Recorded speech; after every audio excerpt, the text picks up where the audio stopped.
మమ్మల్ని మా సంఘాన్ని మీరు కాపాడిన విధానాన్ని బట్టి నీకు వందనాలు స్తోత్రాలు చెల్లిస్తున్నాం నాయన. నీకు వందనాలు ప్రభువా. ఎందుకంటే ఎంతో భయంకరమైన దినాల్లో మేము ఉన్నాం ప్రభువా. ఏ గృహంలో చూసినా నెమ్మది లేదు, సమాధానం లేదు.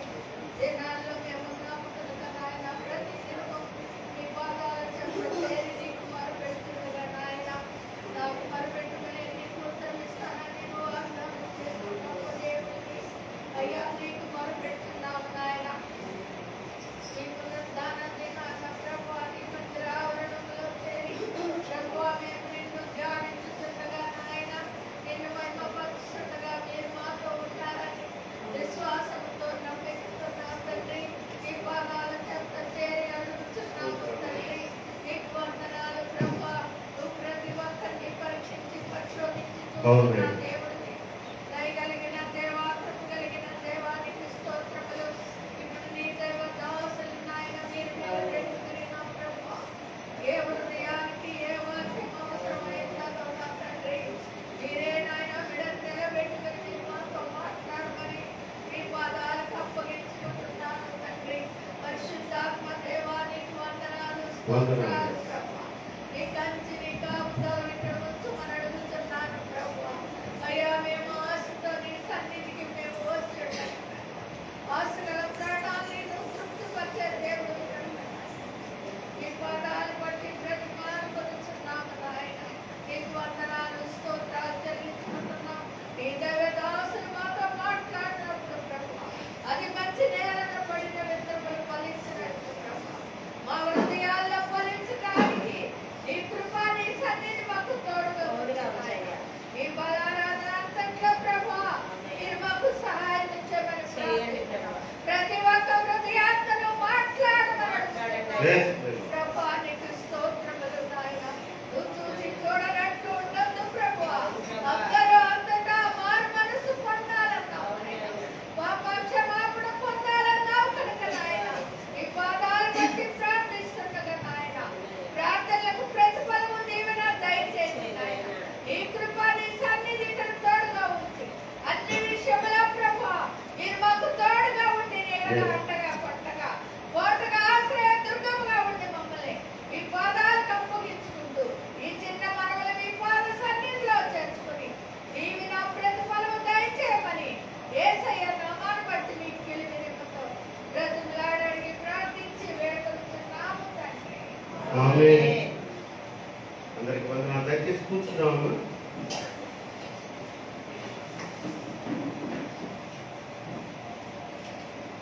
మంచిది ప్రియులారా, ఈరోజు చాలా స్వాగతమైనటువంటి దినం కదా. ఎందుకంటే ఈ యొక్క నవంబర్ మాసంలో మొదటి పునరుద్ధాన దినపు ఆరాధన. ఇది మొదటి తారీఖు, ఫస్ట్ తారీఖు కదా, 1st of November. అది కాకుండా బల్ల ఆరాధన. ఇన్ని కార్యక్రమాలు ఇన్ని ప్రాముఖ్యతలు ఉన్నాయి కనుక దేవునికి మంచి స్తోత్రం చేద్దాం. హల్లెలూయా.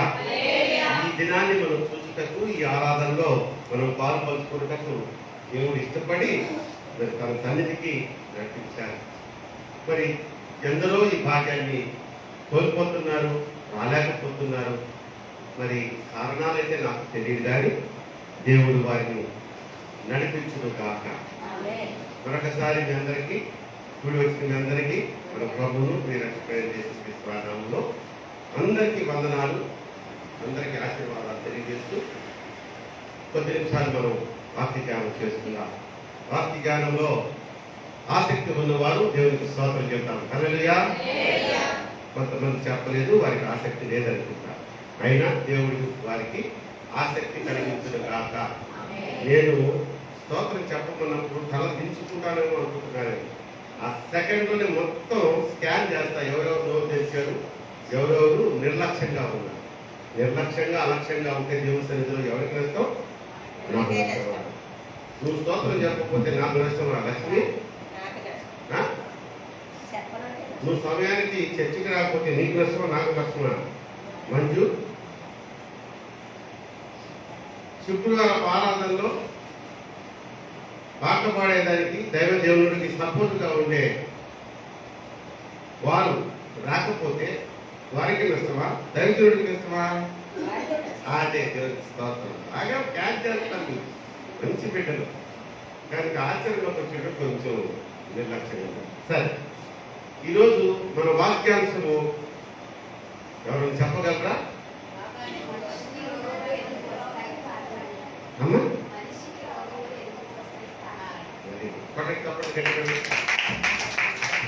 నేను సాయంత్రం అంతా కూర్చొని ఆ thumbnail అంటారు, అది వచ్చింది కదా మీకు, ఒక బాగుంది ఆ thumbnail, అదంతా తయారు చేసింది నేనే. నేను కనుక్కుంటా, నేర్చుకుంటా. మనిషికి రోగాలు ఎందుకు వస్తాయి, వాటికి కారణం. దానికి ముందు రోగాలు వచ్చింది అంటే దానికి నివారణ ఏంటి? డాక్టర్ గారా? కాదు. దేవుడు మనకి స్వస్థతనివ్వాలి కదా. స్వస్థతనివ్వాలి అంటే ఇప్పుడు క్రైస్తవ మార్గములో, క్రైస్తవత్వం మతం కాదండి, జాగ్రత్తగా గమనించండి పిల్లరా. క్రైస్తవత్వం మతమే కాదు తల్లి. మతం అనుకొని చాలా మంది ఆ మతం ఎక్కడ పోతు, ఈ మతంలోకి వస్తే ఆ మతం ఏది మనకి బెనిఫిషియల్స్ వస్తాయే ఉద్యోగాల్లో, ఆ మతం పోద్దేమో అనుకొని ఈ మార్గంలోకి రాకుండా మతం అనుకొని నష్టపోతున్నారు. నేను ఖచ్చితంగా చెప్తున్నా, ఈరోజు క్రైస్తవత్వం అనేది ఒక మతము కానే కాదు. దాన్ని విరోధులు మతం కింద మార్చేశారు. క్రైస్తవత్వం అనేది క్రీస్తు మార్గము. ఇట్స్ ఓన్లీ ద వే, మార్గం. ఈ క్రైస్తవత్వంలో ఉన్నటువంటి మార్గంలో నడిచేవాళ్ళు ఈ స్వస్థత విషయంలో రెండు గ్రూపులుగా విడిపోయి, కొంతమంది ఏమో స్వస్థతలు ఉన్నాయి, కొంతమంది ఏమో స్వస్థతలు లేవు. అవి ఆది అపోస్తుల కాలంలోనే జరిగాయి. యేసుక్రీస్తు ప్రభువారు నరావతారుడుగా ఉన్నటువంటి రోజుల్లోనే స్వస్థతలు జరిగాయి. ఇప్పుడు ఎక్కడ ఉన్నాయండి? అంతా దాని విషయం అంటున్నారు, అంతేగాని నమ్మడం ఒక బ్యాచ్ కానీ కొంతమంది ఈ వీక్నెస్ ని ఆధారం చేసుకొని స్వస్థతలు అంటే అన్నీ కాదు, కానీ కొన్ని పెంతుకోసం సంఘాలు కొన్ని ఏం చేస్తున్నాయంటే వాళ్ళ విపరీతమైన చర్యలతో ఆ స్వస్థతలు లేవని భావిస్తున్న గ్రూప్కి ఒక అవకాశాన్ని ఇస్తున్నారు. ఏంటో చెప్పమంటారా? వాళ్ళంట నూనె డబ్బాల్ని అమ్ముతున్నారు, కర్చీఫ్ని అమ్ముతున్నారు. టీవీ ప్రోగ్రామ్ లో స్పాన్సర్ చేస్తే నీకు స్వస్థత కలుగుతుంది. వీటిని వ్యతిరేకించే వాళ్ళే స్వస్థతలు ఏమలేదు ఎవరా మాట్లాడేది అంటున్నారు వాళ్ళు. ఎందుకంటే నూనె డబ్బాలు అమ్మడం ఏంటి, కర్చీఫ్లు అమ్ముకోవడం ఏంటి? టీవీ ప్రోగ్రామ్ స్పాన్సర్ చేస్తే నీ కూతురికి పెళ్ళి అవుతా, నీ పోయిన ఫోటో దొరుకుతా. మరి ఒక ఆయన నుండి ఆయన ఎవరో కూడా మీకు తెలుసు, లెటర్లు ఒక అందేదే అరగంట వాక్యం ప్రోగ్రామ్ అయితే టీవీలో 15 నిమిషాలు ఈ లెటర్లు చదవడం జరుగుతాం. మరి ఒక ఆయన నా ఫోటో పోయింది, నేను అంటే ప్రభువా అలాంటి దైవ సేవకుడి ప్రోగ్రామ్కి నేను స్పాన్సర్ చేస్తానయ్యా అనంలో నేనంట ఆ ఫోటో తెచ్చుకుందంట. అది ఏం ఫోటో, ఈ టీవీ ప్రోగ్రామ్ స్పాన్సర్ చేయాలంటే 10,000. ఆ స్ఫోటో మేము అంత కూడా ఉంటుందో లేదో నాకు. ఈ విధమైనటువంటి విపరీతమైనటువంటి ద్వారాలకు పోబట్టి కొన్ని పెట్టుకున్న సంఘాలు ఈ విధంగా విమర్శించే వారికి ఒక అవకాశం ఇవ్వడం జరుగుతుంది. కాబట్టి స్వస్థతలు అసలు లేవే లేవు అనే బ్యాచ్ మనం కాదు. ఎందుకంటే మన సంఘంలోనే ఎన్నో అద్భుతాలు స్వస్థతలు జరిగాయి. స్వస్థత జరగాలంటే ముందు ఏం రావాలి? ఏం రావాలి? నాకు ఒక స్వస్థత జరిగింది. నాకు జరిగింది అంటే దానికి ముందు ఏదో ఏం చెప్పండి? రోగం అంటే అప్పో ఎక్కడున్నారు మీరు? దేవుని గట్టి స్తోత్రం చెప్పండి. ఒక రోగం వస్తే నాకు స్వస్థత కలుగుతుంది, ఆరోగ్యంగా ఉన్న నాకు స్వస్థత వస్తుందా? అవసరమా? అది ఇప్పుడు మన పాయింట్ ఏంటంటే నేటి కాలంలో అసలు స్వస్థకాలం ఉందా? ప్రశ్నలు అమ్మాయి విశ్వాసులకు రోగాలు వస్తాయా? మీకు వస్తాయి. కొంచెం మందులు వాడితే పరలోకం పోరా? అమ్మ కుమారి, మందులు వాడితే పరలోకం పోరా? నువ్వు వాడవా? ఫస్ట్ వాయిద్యం అగ్గి వేస్తారు కాళ్ళు నొప్పులంటే. దేవునికి స్తోత్రం. వాడు స్వస్థత వరమున్న సేవకులకి రోగాలు రావా? వస్తాయి. స్వస్థత పేరిట నూనె డబ్బాలు అమ్మడం న్యాయమా? అది మాత్రం నోరు తెరవదు. నువ్వు అన్యాయం అంటే దేవుడు మనం శిక్షిస్తాడని. వాక్యపరంగా చూస్తే స్వస్థత వరము కోసమని ఆ స్వస్థత పేరిట నూనె డబ్బాలు అమ్మడం అది చాలా తప్పు. కాబట్టి మన వాక్య అంశంలోకి వెళ్ళిపోదాం. అసలు మనిషికి అంటే స్వస్థత కావాలంటే ఒక రోగం రావాలి. అసలు మనిషికి రోగం ఎందుకు వస్తుంది? ఏమి రోగం రాకుండా ఉండాలంటే మనం ఏం చేయాలి? రోగం వచ్చిన దానికి కారణం ఏంటి? అద్భుతమైనటువంటి చాలా మంచి విలువైనటువంటి దైవ సందేశం దేవుడు ఈరోజు మనకి ఇవ్వబోతున్నాడు. శ్రద్ధగా వినండి, చాలా ఇంపార్టెంట్. నాకు అసలు స్వస్థత అక్కర్లేదు, నాకు ఇప్పటి వరకు జలుబు దగ్గు కూడా రాలేదన్న వాడు దేవుని స్తోత్రం చెప్పండి. హల్లెలూయా. స్తోత్రం బాగా పెట్టున్నారు. ప్రసాద్ గారు కూడా బాగా పెట్టున్నాడు. హల్లెలూయా అంటాడు. ఎవరు స్తుతించడమే, దేవుడిని ఆరాధించడమే మా ప్రసాద్ గారికి ఇష్టం. రైట్. మొట్టమొదటిగా కారణాలు అని చెప్పుకుంటూ పోతే నాటు సామెత మన లోకంలో ఉన్నాయి. రోగాలు రావడానికి కారణాలు ఏంటంటే నాటు సామెత లోకంలో జరిగింది. కర్ణుడి మరణానికి కారణాలు ఏంటంటే ఒకటి కాదంట, వాళ్ళు చెప్తారు. వాళ్ళ గ్రంథాల్లో ఉన్నాయి. కారణాలు నాకు తెలుసు ఏంటో కూడా. ఇప్పుడు అది అప్రసం ఉండే ఒక సామెత కింద చెప్పారు. సో మనిషికి, ఒక విశ్వాసికి రోగం రావడానికి మొట్టమొదటి కారణం రాసుకో నీ ఆహారపు అలవాట్లు అవి సరైనవి కాకపోవడం.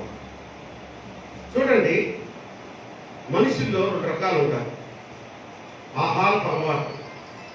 ఒకళ్ళేమో ముందు వెనుక చూడకుండా ఫుల్లుగా బ్యాటింగ్ చేసే బ్యాచ్ ఉంటుంది. ఇంకోళ్ళేమో ఎప్పుడు చూసినా ఉపవాసం అన్నా, ఎప్పుడు చూసినా ఉపవాసం అక్క, ఈ ఉపవాసం ఉండాలి. ఎంతవరకు ఉండాలి? మీరు ఆరోగ్యం చెడిపోయేంత వరకు ఉండకూడదు. ఆ ఆరోగ్యం చెడిపోయి గ్యాస్ ట్రబుల్ వచ్చేదాకా ఉపవాసం ఉండకూడదు. తగిన సమయంలో తగిన పద్ధతిలో ఉపవాసం చేసేదానికి కూడా పద్ధతి ఉందమ్మా. అంతేగాని నేను ఉపవాసం ఉంటానని చెప్పి మా అన్నయ్య చెప్తున్నాడు. అమెరికాలో ఉన్నప్పుడంట 2.5 days అంటే 60 hours 60 గంటలు మంచినీళ్ళు దాక్కుండా కూడా ఉపవాసం చేశాడట. ఆ లాస్ట్ 60 రోజులు ఉండే 12 గంటలకు వచ్చేటడికి మంచం మీద నుంచి దిగలేక కిందకి దిగాలంటే మంచం మీద నుంచి దూరి కింద పడే చెప్తున్నా. రాత్రే చెప్పాడు నాకు ఇది మాట. ఉపవాసం అది అన్నాడు. నువ్వు ఇంకా బతుకున్నావు అంటే దేవుని కృపన్నయ్యా అన్న. దేవుని స్తోత్రం చేద్దాం. 24 గంటలు మంచినీళ్ళు దాకపోతే పోతాడు. అలాంటిది 48 గంటలు కాకుండా మళ్ళీ హాఫ్ ఇంకో 12 గంటలు 60 గంటలు ఉండేవాడట. సరే, అది ఇంకా అప్రస్తుతం మనకి. కానీ విపరీతమైనటువంటి ఆహార అలవాట్ల వలన మనకి అనారోగ్యం వస్తుంది. ఒక క్రమం లేని ఆహార పద్ధతి. ఉదయం టిఫిన్ ఎన్ని గంటలకు తినాలి? 11 గంటలకు కదా. మధ్యాహ్నం భోజనం ఎన్ని గంటలకు తినాలి? 4 గంటలకు కదా. రాత్రి భోజనం ఆ బిగ్ బాసులు ఇంకా ఏదో అవి దీపాలు పెరుగులు బియ్యాలు అన్నీ అయిపోయిన తర్వాత 11 గంటలకు తినాలి. అప్పుడు ఇదంతా చూడండి, ఇది నన్ను చూసి ఇది నా తల్లిదండ్రులు ఇచ్చిన ఆస్తి. నేను వేడగా తింటాను, కానీ క్రమ పద్ధతి చెప్తాను. అలా అంటే కడుపు ఉప్పరం చేసేసి కడుపు పెరిగిపోయి జబ్బు చేసేస్తున్నారు. విపరీతమైనటువంటి ఆహారం తినకూడదు. అలాగని తినకుండా ఉండకూడదు. సమయానికి వేళ పాటించాలి. ఉదయం టిఫిన్ 9 గంటల లోపల క్లోజ్. మధ్యాహ్నం భోజనం 1 గంటకి క్లోజ్. సాయంత్రం సాయంత్రం భోజనం 8 గంటలకి ఫినిష్. అలా చేస్తున్నానన్నా అన్నవాడు ఒక్కసారి నాకు చేయి చూపించగలరా? అబ్బో చెల్లింపా నా నెరవలమ్మా కమ్మయ్యా నువ్వు ఇంటికంటే కుదురుతు నాకు ఆ వెనకాల కూర్చున్నామ్మా సామాన్యులు అసలు కుదరదు. డ్యూటీలు చేస్తుంటాడు బిడ్డ అమ్మా చిన్ని చిన్ని నువ్వు నిజంగా వెరీ గుడ్ అమ్మా. నా దగ్గర ఉన్న బిడ్డ క్రమం ఉన్నట్టు నాకు తెలియదు. దేవుడు స్తోత్రం. మంచి ఆహారం అలవాటు. ఇంకోటి చెప్పేదా మీకు, దేవుని ఆజ్ఞ ప్రకారము మన ఆహారము ఏం తినాలా? మంచిగానే తినాలా? ముక్క తినాలంట, మొక్క తినాలంట. ఏంటి చెప్పండి చెప్పండి. ముక్క తినాలి, మొక్క తినాలి. రెండోది కూడా ముక్క కాదు, వెంటనే మొక్క తినాలి అంటాం. మొహం తినాలి అన్నట్టు. ముక్క తినాలి, మొక్క తినాలి. మొక్క అంటే గ్రీన్ ఆకుకూరలు కానీ కూరగాయలు అట్లా కానీ చెప్పి కనపడిన మొక్కలని తినేసి నా తల్లుగా దాంట్లో జిల్లెడు చెట్టు చాలా ప్రమాదం. గద్దె చెట్టు అయితే ఇంకా ప్రమాదం. మొక్క తినాలి, మొక్క తినాలి. ఎందుకంటే సరి సమానంగా ఉండాలమ్మా. ఒక ఆయన అంటాడు, లేకపోతే నాకు ఏమైనా ఏదో ఒకటి కనీసం అంత ఎండు చేపన్నా ఏంటి పెడితే కానీ నాకు ముద్ద లేదన్నంటే ఎట్లా తమ్ముడు? ఇంకొక ఆయన ఉదయం టిఫిన్లకు మాంసం కూర గ్రేవీ తెచ్చుకొని దోశలు తింటుంటాడు. మధ్యాహ్నం ఇంకేదో చేసి పెట్టుంటుంది దాన్ని చేపల కూర. రాత్రికి మళ్ళీ ఇంకా ఏదో చేసి పెట్టుంటుంది. పొద్దున్న లేసి ఇంకేమన్నా ఉందా అంటాడు. అంటే 3 పూట్ల 7 రోజులు 30 రోజులు 365 రోజులు తింటే రోగాలు నాకు ఏం చేస్తాయమ్మా? నెక్స్ట్ వచ్చేదేంటి? ఫస్ట్ వచ్చేదేంటి? బీపీ వస్తుంది. నాన్ వెజ్ అంటే ఉప్పు కారాలు ఆయిల్స్ ఎక్కువ వేస్తాం కదమ్మా. మా మాధవి బాగా తెలుసు. ఎందుకంటే దంచు నెయ్యి కాదు ఆయిల్ తేలుతా ఉంటుంది. మాధవి చాలా కలిగి ఈ విధంగా చేసుకొని తింటే బాగా కావాలి. మిగతాం ఉప్పు తక్కువగా వేసుకొని మితంగా వేసాం. అదేంటండి ఉప్పు వేసి అన్నీ చూడండి సాగుతుంది ఉంది. కానీ నీకు రోగగ్రస్తుడు కాకుండా ఉండాలంటే ఏం వేసుకొని తినాలి? ఉప్పు వేసుకో, మితంగా వేసుకో. లేకపోతే వచ్చేసారి ఏమో అంటే ఏంటది? బీపీ. ఈ బీపీలు పెరిగిపోయి బలహీనపడిపోయిన శరీరానికి ఇంకోటి వస్తుంది. నేను రెడీగా ఉన్నానని షుగర్.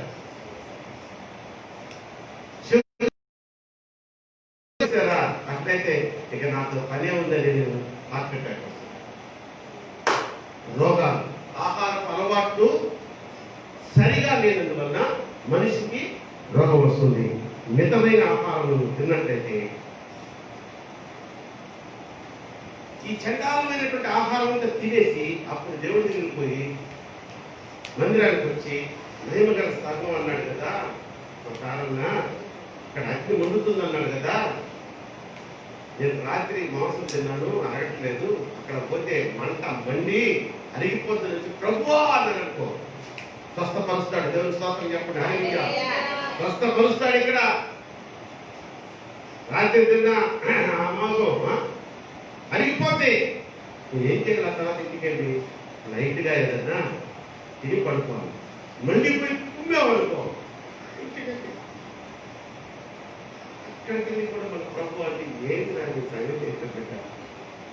ఎన్నిసార్లు స్వస్థపరచారు మాటలు రా. ఆదికాండము 9వ అధ్యాయము 3వ వచనాన్ని చదవండి. అందరు తీసి చదవండి ఆ మాట. ఆదికాండము 9వ అధ్యాయము 3వ వచనం. ప్రాణము గల సమస్త చరములు. ప్రాణము గల సమస్త చరములు అంటే ముక్క. చెప్పమ్మా. పచ్చని కూర ముక్కలు అంటే మొక్క. ఎవరు చెప్పిన మాట ఇది? ప్రభు గారు చెప్పిన మాటేనా లేకపోతే నేను చెప్పిన మాట? నేను మొక్కలు చెప్తున్నారని నేనేమన్నా అసూయ చెప్పాను. ప్రాణం గల సమస్త చెరువులనగా మొక్క తినాలి, మితంగా తినాలి, కంట్రోల్గా ఉండాలి, సమయానికి తినాలి, ఆచరించాలి. అప్పుడు రోగం అనేదంట దరిదాపులు కొట్టాలంట. నమ్మితే దేవుని స్తోత్రం చెప్తాం. హల్లెలూయా. రెండో దాంట్లో వెళ్ళిపోతున్నా. రెండో పాయింట్ చెప్తే మన యొక్క అంశం ప్రకారము మనిషికి రోగములు ఎందుకు వస్తాయి, దానికి కారణానికి ఒకటి నియమం లేనటువంటి ఆహార అలవాట్లు, రెండోది వచ్చాక వ్యసనాలు. ఒక ఆయన సిగరెట్ స్మోకింగ్ ఉన్నాయనికి, ఇంకొక ఆయనకి కుమ్ముతుంటాడు వేసి నేను స్పాట్. సిగరెట్ స్మోకింగ్ ఉన్న వాడికి ఏం పోతాయి, ముందు ఊపిరితిత్తులు పోతాయి. బాగా ముందు పెట్టేవాడికి ఏం పోతాయి, లెవెల్ పోతాయి. ఎట్లా తెలుసు మీకు? ఆటలు ఎక్కువ చెప్తున్నారే అంటే అనుభవం చూసి పక్కనని కదా. మన బిడ్డలంతా మంచి ఇంట్లో స్మోకింగ్ చేసే ఉన్న బిడ్డ ఇప్పటికైనా నువ్వు అది మానుకో. కరోనా వైరస్ దేని మీద అటాక్ చేస్తుంది? ఫస్ట్ లంగ్స్, గుండె. అది దిట్టంగా లేకపోతే కొట్టిందంటే మామూలుగా కాదు. ఇక బాలసుబ్రహ్మణ్యం అయిపోవడమే. పోయాడు మళ్ళీ తిరిగి రా బాడీ అవుతుంది. ఎందుకు? లంగ్స్ వీక్ అయితే. లంగ్స్ ఆల్రెడీ వీక్ గా ఉన్న వాళ్ళకి కరోనా అటాక్ అయిందంటే ఖతం, ఇంకా నో రికవరీ. అదే నువ్వు నో స్మోకర్ అనుకో, అదేం చేస్తావు? ఏం చేయదు. నువ్వు లిక్కర్ తాగుతున్న వాడినైతే అమ్మ లివరు అన్నది మనం కోడికి లివర్ అయ్యి అనుకోవాలి. మనిషి లివర్ గురించి చెప్తున్నాం. ఆ లివర్ అంట కందగడ్డలాగా అయిపోతాడు, గట్టిగా అయిపోతాడు. ఇక అలా అయిపోయిన లివరు మళ్ళా ఎట్లా వీడు పోస్తా ఉంటాడు, అది ప్రొటెక్ట్ చేస్తూ ఉంటుంది, పోస్తా ఉంటాడు, ప్రొటెక్ట్ చేస్తూ ఉంటుంది. ఇక నేను చేయలేను అని మానేస్తాను. లివర్ కొట్టేస్తుంది. కాబట్టి వ్యసనము, స్మోకింగ్ అనేది వ్యసనమే కదా.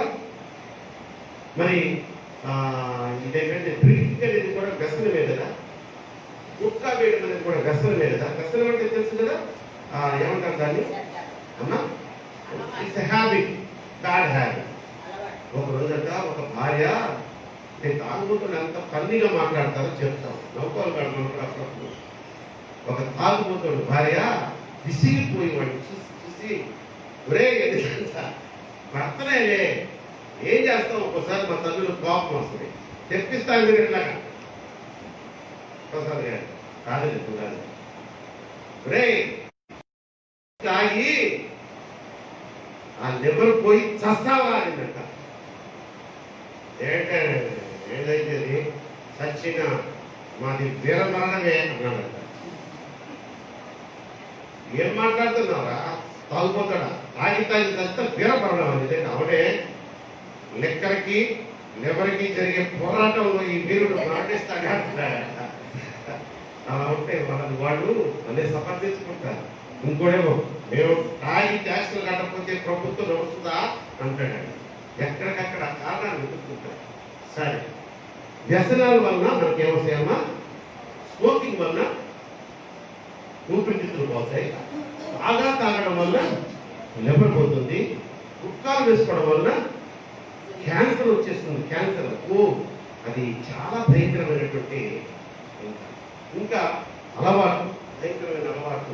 కొంతమంది అక్రమ సంబంధాలు, దాంతో వచ్చే భయంకరమైన వ్యాధి. కరోనా రాకముందు గజగజలాడించిన వ్యాధి ఏంటి ప్రపంచాన్ని? ఎయిడ్స్. బాగా చెప్పారు. ఇప్పుడు అసలు ఎయిడ్స్ అంటే ఎవరు పట్టించుకోవడం వల్ల ఎయిడ్సా అది ఎక్కడ ఉంది అంటున్నారు. కరోనా చూస్తేనే భయపడుతున్నారు. చూడండి ప్రియమైన దేవుని బిడ్డలారా, ఈ విధంగా మనం ఒక్కసారి పరిశుద్ధ గ్రంథంలో ఒక్క మాట చూసుకున్నట్లయితే, కొరింథీయులకు రాసినటువంటి పత్రిక 3వ అధ్యాయము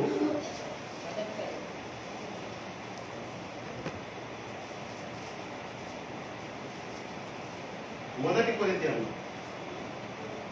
కొరింథీ 3:5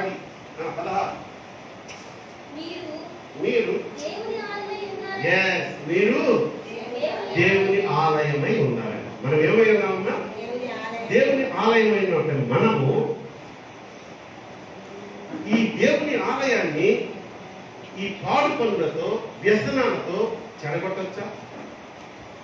దిస్ ఈజ్ ఆయన చర్చి, ఆయన మందిరము, మనల్ని నివాసం ఉండడానికి ఇష్టపడి ఈ దేహాన్ని మనకి ఇచ్చాడు. ఈ దేహాన్ని మనం ఎంత శుభ్రంగా ఉంచుకోవాలి? దాన్ని మందుతో, సిగరెట్ పొగతో, ఖైనీతో, గుట్కాతో పాడు చేయొచ్చా? ఎవరైనా నా మందిరమును పాడు చేసిన నేను వాడిని పాడు చేస్తానంటున్నాడు ప్రసంగి 11:10 కూడా చదువుతాను ఈ సందర్భంలో.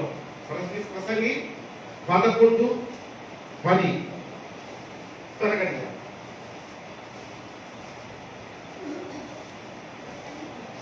10.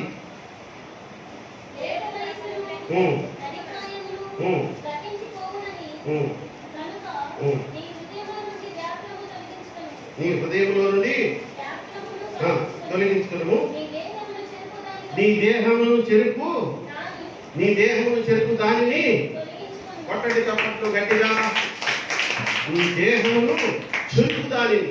నీ దేహము చెరిపేదేది స్మోకింగ్, నీ దేహము చెరిపేదేది మందు అలవాటు, నీ దేహము చెరిపేదేది గుట్కా, నీ దేహము చెరిపేది ఇంకోటి చెప్పేదా అతిగా భోంచేయడం, నీ దేహము చెరిపేదేది ఎయిడ్స్ కి దారి కారణమైన అక్రమ సంబంధాలు, క్యాన్సర్ కి దారి తీసే ఇంకా అనేకమైనటువంటి అలవాట్ల నుంచి నువ్వు తొలగించుకోమంటున్నాడు. దేవునికి స్తోత్రం చెప్తాం. హల్లెలూయా. ఇటువంటి అన్ని మనము చేసి కదా అకాలపు మరణాలు వస్తాయంట. నీ యొక్క వ్యసనాల వలన అకాలపు మరణాలు. నిన్న నాకు వాట్సాప్ లో లూథరన్ చర్చి బావాజీపేటలో ఉంది కదా, పెద్ద చర్చి.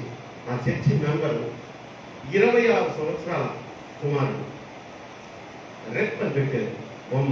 నాకు తెలియదు ఎందుకు చనిపోయాడు అని ఒక మెసేజ్ ఎవరో అడిగాడు. అడిగితే దానికి సమాధానంగా హార్ట్ ఫెయిల్యూర్ అని చెప్పేసి. 26 సంవత్సరాలకి హార్ట్ ఫెయిల్యూర్ ఏంటండి? Is it possible? గుర్తితే గోడ పగిలిపోయే వయసు వాడిది. ఒక రాయి తీసుకుని గుడుకుని మిగిలితే అడిగిపోయే వయసు. 26 సంవత్సరాల కుర్రవాడికి హార్ట్ అటాక్ రావడానికి వాడు అకాల మరణం పొందడం ఏంటి? ఆ కుమారుడు దేనికి చనిపోయాడో నేను ఆ కుమారుని విమర్శించడం లేదు, ఆ వయసుని చెప్తున్నా. కానీ దుర్వ్యసనాలు ఉన్నవాడికి వయసుతో పని లేదు. ఇంకా చిన్న వయసులో వాడు పోవచ్చు. అంతే కదమ్మా. మొన్న యూట్యూబ్లో ఇంత పిల్లలు మహా అయితే 8 నుంచి 10 సంవత్సరాల పిల్లలు ఒక వరుసగా కూర్చున్నారు. ఒక రౌండ్ అందరి దగ్గర ఫుల్ బాటిల్స్ ఉన్నాయి. గ్లాసుల్లో పోస్తున్నారు, తాగుతున్నారు. ఆ ప్రక్కన ఏదో మంచింగ్ అంటారు కదా, నంచుకునేదానికి ఏదో పెట్టుకొని తింటున్నారు. 8-10 సంవత్సరాల పిల్లలు, మేబీ స్ట్రీట్ చిల్డ్రన్ వాళ్ళు. మరి ఆ వయసులోంచి అటువంటి భయంకర ఒకడేమో అంటే ఈ మందు కొడుతూ వాడు సిగరెట్ తాగుతున్నాడు, ఇంకా ఆ తర్వాత ఇంకేం తాగుతాడు. ఈ వ్యసనాల వల్ల వయసు తప్పనే ఉంది. వాడు 15 ఏళ్ళ చెప్పవచ్చు. కాబట్టి మనిషికి రోగాలు ఎందుకు వస్తాయంటే రెండో పాయింట్ ఏం చెప్పారమ్మా? మొదటి పాయింట్ ఏం చెప్పారు? ఆహారపు అలవాట్లలో నియంత్రణ లేకపోవడం సరైన కాదు. ఉన్నది ఏం చెప్పారు? వ్యసనాలు. మూడోది అనుకుంటామా? మూడోది ఏంటంటే చెప్పండి,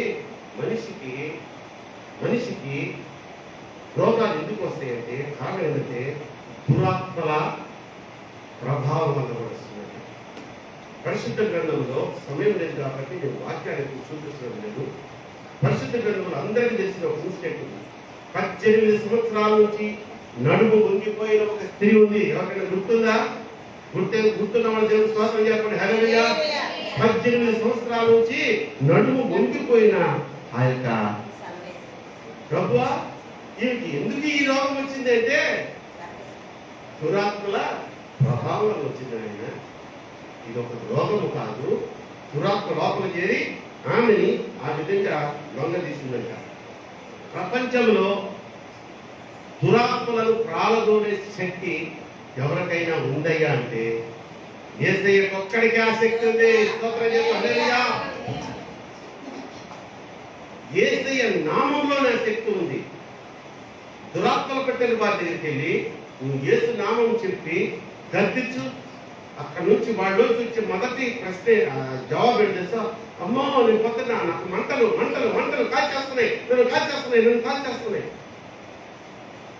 నేను చూశానండి, స్వానుభవంతో మన చర్చి మెంబరు జ్ఞానరాజు గురించి కొన్ని సంవత్సరాలుగా మనం ప్రార్థన చేస్తున్నాం. ఆయన పూర్తిగా బిందులు కలగలేదు. ఆయన ఈ మందిరంలో వచ్చి అతను దురాత్మ పీడితుడే ఉన్నప్పుడు అతన్ని నూనె పోసుకుని ప్రార్థన ఆయన వేసుకుని ప్రార్థన చేస్తుంటే అసలు ఆ ప్రార్థన ఆయన అతని మీద అక్కడ పోస్తుంటే అమ్మా కరెంట్ షాక్ ఉంటాడు కానివాడు. ఏమా చూసావా నువ్వు? నువ్వు చూసావా లేదా? ఎందుకమ్మా మేమందరూ సాక్షులు, నువ్వు కూడా చూసావు కదా. ఒకసారి అయితే గప్పులు వేసిన చొక్కా పట్టుకున్నాడు. ఒకసారి అయితే కుర్చీ వేసుకుని ఎక్కువసేపు నిలబడ్డాక అతను గంటలు వదిలేదు కాదు పడుకొని నేను ఎక్కువసేపు నిలబడలేక కుర్చీ వేసుకుని కూర్చుంటే చూసి కుర్చీ కాలు బాగా పడేసాను. పటా పోయి పడిపోయాను. దురాత్మలు ఆడుకుంటాయి రోజు. కానీ యేసయ్య నామం అండి, యేసయ్య నామములో శక్తి ఉన్నదయ్యా. శ్రీ యేసయ్య నామములో శక్తి ఉన్నదయ్యా. స్తోత్రం యేసయ్య నామములో.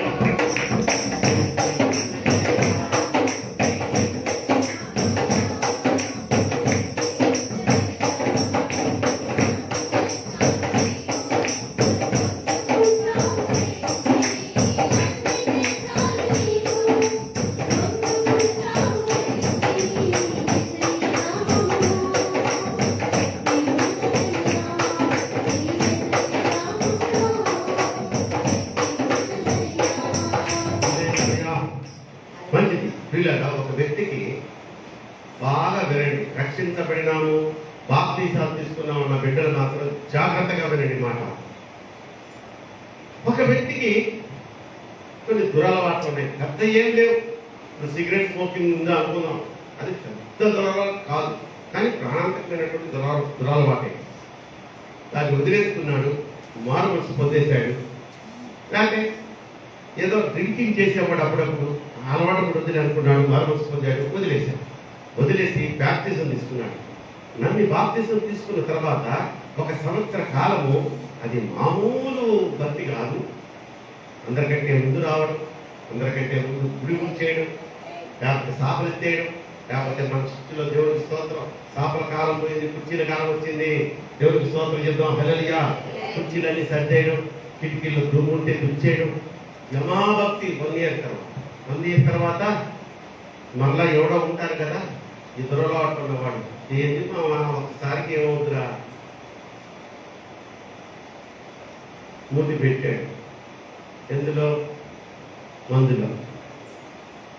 మందులో ఒకసారి మూతి పెడితే వాడు మామూలు ఉంటాడా? కుక్క అయిపోతాడు కదా.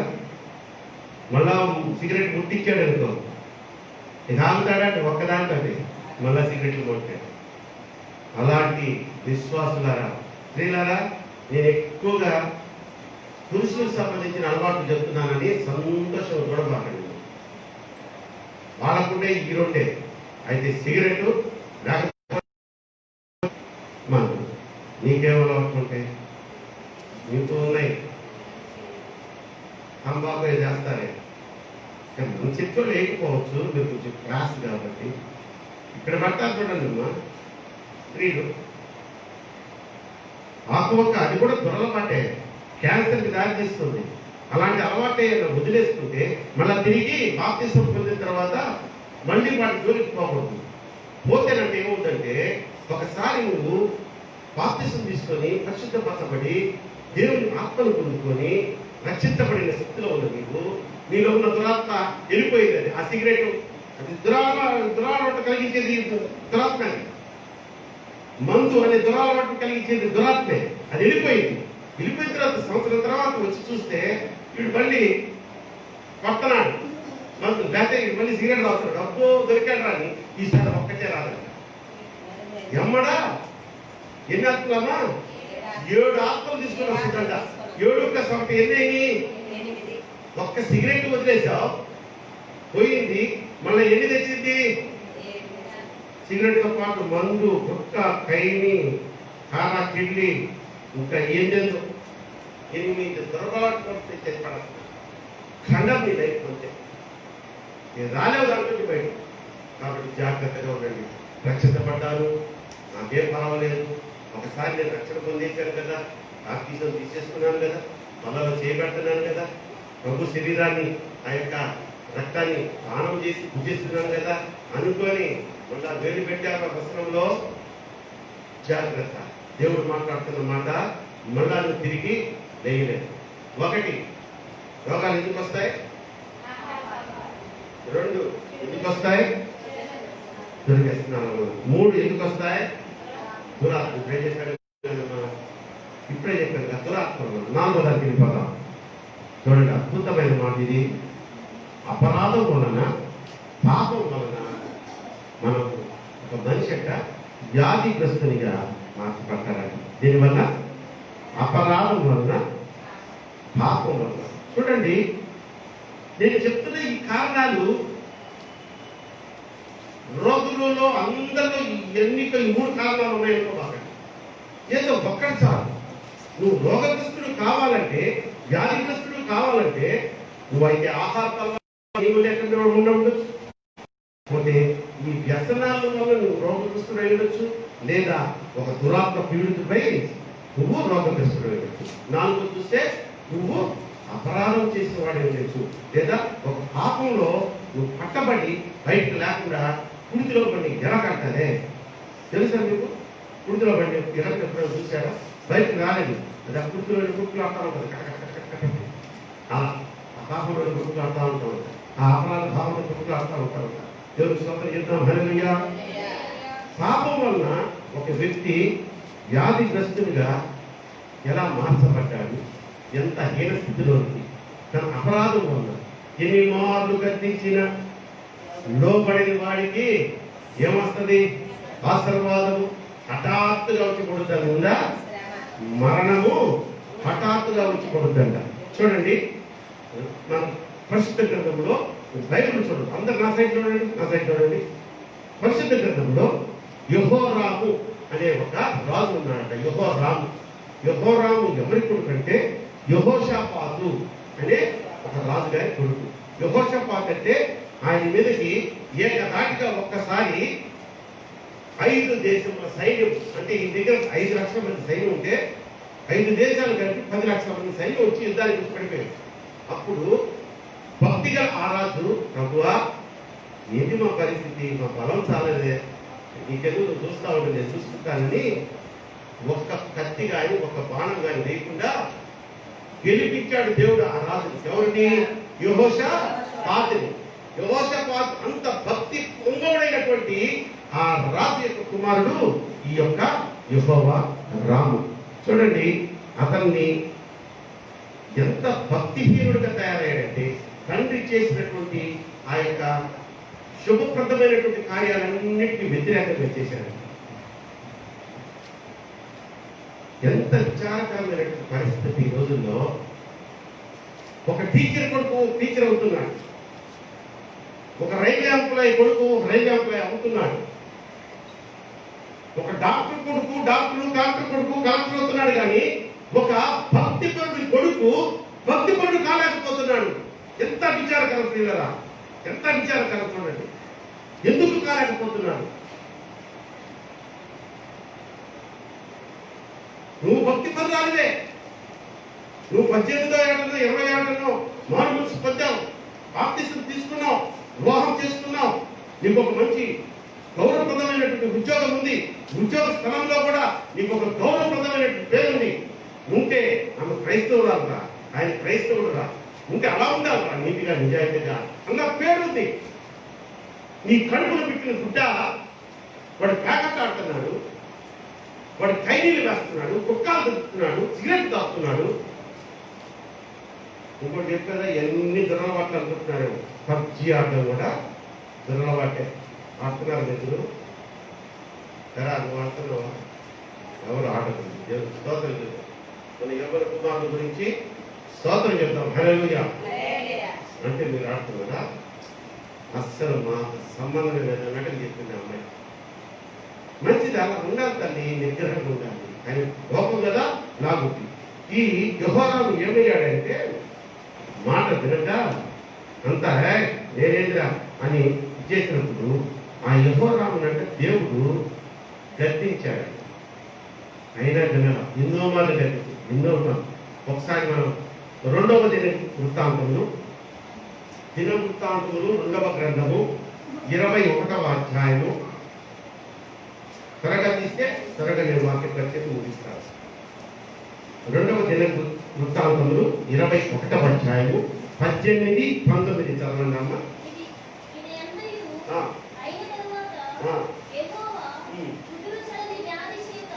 ఇది అంతయు అయిన తరువాత అంటే ఎన్నిసార్లు గర్దించిన మాట వెనక లోపడక ఉన్న తరువాత ఆ యెహోరాముని అనే రాజుని, యెహోషాపాతు కుమారుడైన యెహోరాము అనే ఒక రాజుని యెహోవా ఏం చేశాడమ్మా?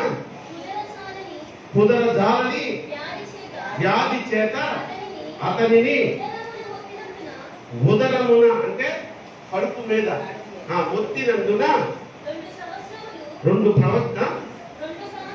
2 సంవత్సరములు వ్యాధి బలముగా వచ్చి ఆ వ్యాధి చేత అతని ప్రేగులు పడిపోయి బహు వేదన నుంచి అతను మరణమాయను. దేనికి వచ్చిందమ్మా ఇది? ఒకరి అపరాధము, ఒకరి పాపము, మాట వినటువంటి తత్వం. ఒక భక్తి పుంగవుడి యొక్క కుమారుడు, ఒక భక్తి పుంగవుడైనటువంటి రాజు యొక్క కుమారుడు భక్తిహీనుడయ్యి యెహోవా ఎన్ని మార్లు గద్దించిన మాట వినక లోబడక మొత్తి కూడా ఆన్ ద స్పాట్ చంపలేదు ప్రభు. ఆన్ ద స్పాట్ చనిపోలా. 2 సంవత్సరాలు ప్రవక్త అడిగి ఉండొచ్చు, ఎందుకయ్యా 2 సంవత్సరాలు? వాడికి ఆయుష్ ఇచ్చామంటే మాట్లాడని ఛాన్స్ ఇచ్చాను ఆయన. ఈరోజు మనలో అలాంటి వాడు ఎవరు ఉన్నారని ప్రశ్నించుకోండి. రోగములు ఎందుకు వస్తాయి? నీ అపరాధం వలన, నీ పాపం వలన వస్తాయి. వచ్చిన అలాగే ఉండదు. దానికి ఒక స్వస్థత అనేది ఒక మార్గం ఉంది. కానీ ఎప్పుడు నువ్వు స్వస్థత పొందుతావు? ప్రభు నీతో మాట్లాడినప్పుడు. నీతో మాట్లాడడం డైరెక్ట్గా బుద్ధం మీద చేసి మాట్లాడాలి. నీ ఆత్మ నువ్వు గర్దిస్తూ ఉంటుంది. ఇదిగోరా, నీకు బుగ్గలో క్యాన్సర్ వచ్చిందంటే ఎప్పుడు పెట్టుంటావుగా ఇంత చెత్త అయిని అందుకనేలా అని నీ అంతరాత్మ చెప్పుతుంది. అప్పటికైనా మాట్లాడా?